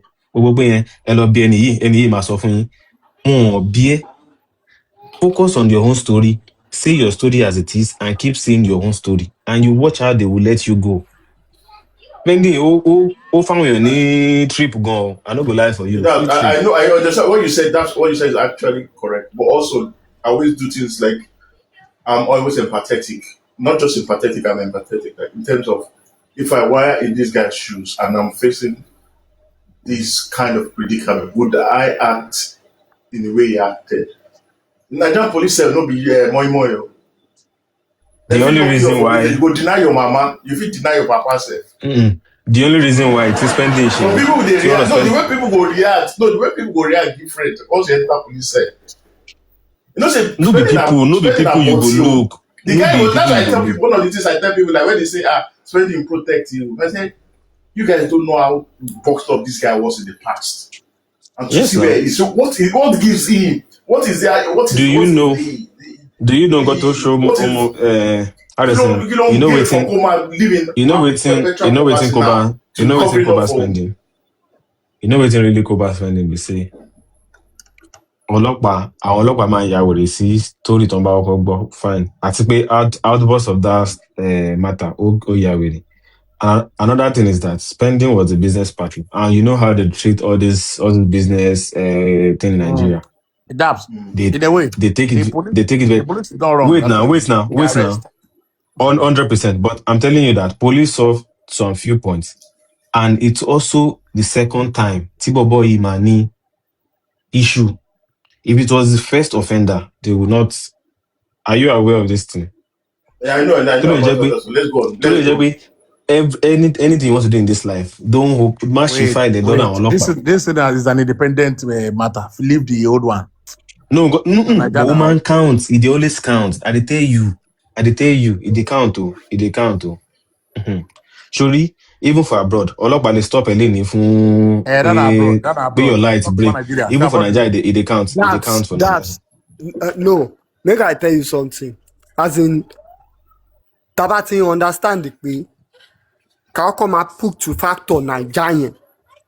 Síwájú ẹ. Tó bá ti sórí wo make I dey go. We go come later. Ajay, that Naija factor. I go see you guys later. I want to go, Jerry. I want. Thank you. The tire. Nice. Yeah, now. Yeah. It was a good. It was a nice outing. Aṣọ later tó bá di ṣe tán later. If I just put this thing, you know say the two day abroad, you know say under abroad, the police dey ask you if they tell police no comment. But if they carry you go correct police tell for Nigeria, you dey tell police no comment. Tí bá ti end the life, ẹni tí kò bá fẹ́ já síbi. Ajásọ̀dọ̀ kọfí, àti gbogbo. Anywhere tá a bá já sí kò kọ ayé o. Wọ́n ní kò pè different pattern kó tó lọ. Different pattern. Wàá ṣe eré ó yá jẹ́ ká wà lórí different pattern yẹn. Oya. Bẹ̀rẹ̀ láti beginning. You go explain tire. Ọlọ́run ni. Only boss man share every day. The same thing every day. Baba Yoti, that guy never tired. Jesus. Oh God. Àti mo ní wọ́n ti jẹ́ àtìpàdé. When we were UAG, when we took the matter to Abuja. Wọ́n ti jẹ́ àtìpàdé yẹn. Ó kàn lọ ń lo third party advice ló kàn lọ ń lò. Third party. When we took the matter to Abuja, we now needed Tarifa to help us take blah, blah, blah. Oh my God. Every day. Ó kàn máa sọ̀rọ̀, wá sọ the same thing. Every day. Wá sọ̀rọ̀ the broken record. Oh my God. Now. Hey. You go just dey explain. Lyrics wey come akọ. Hey.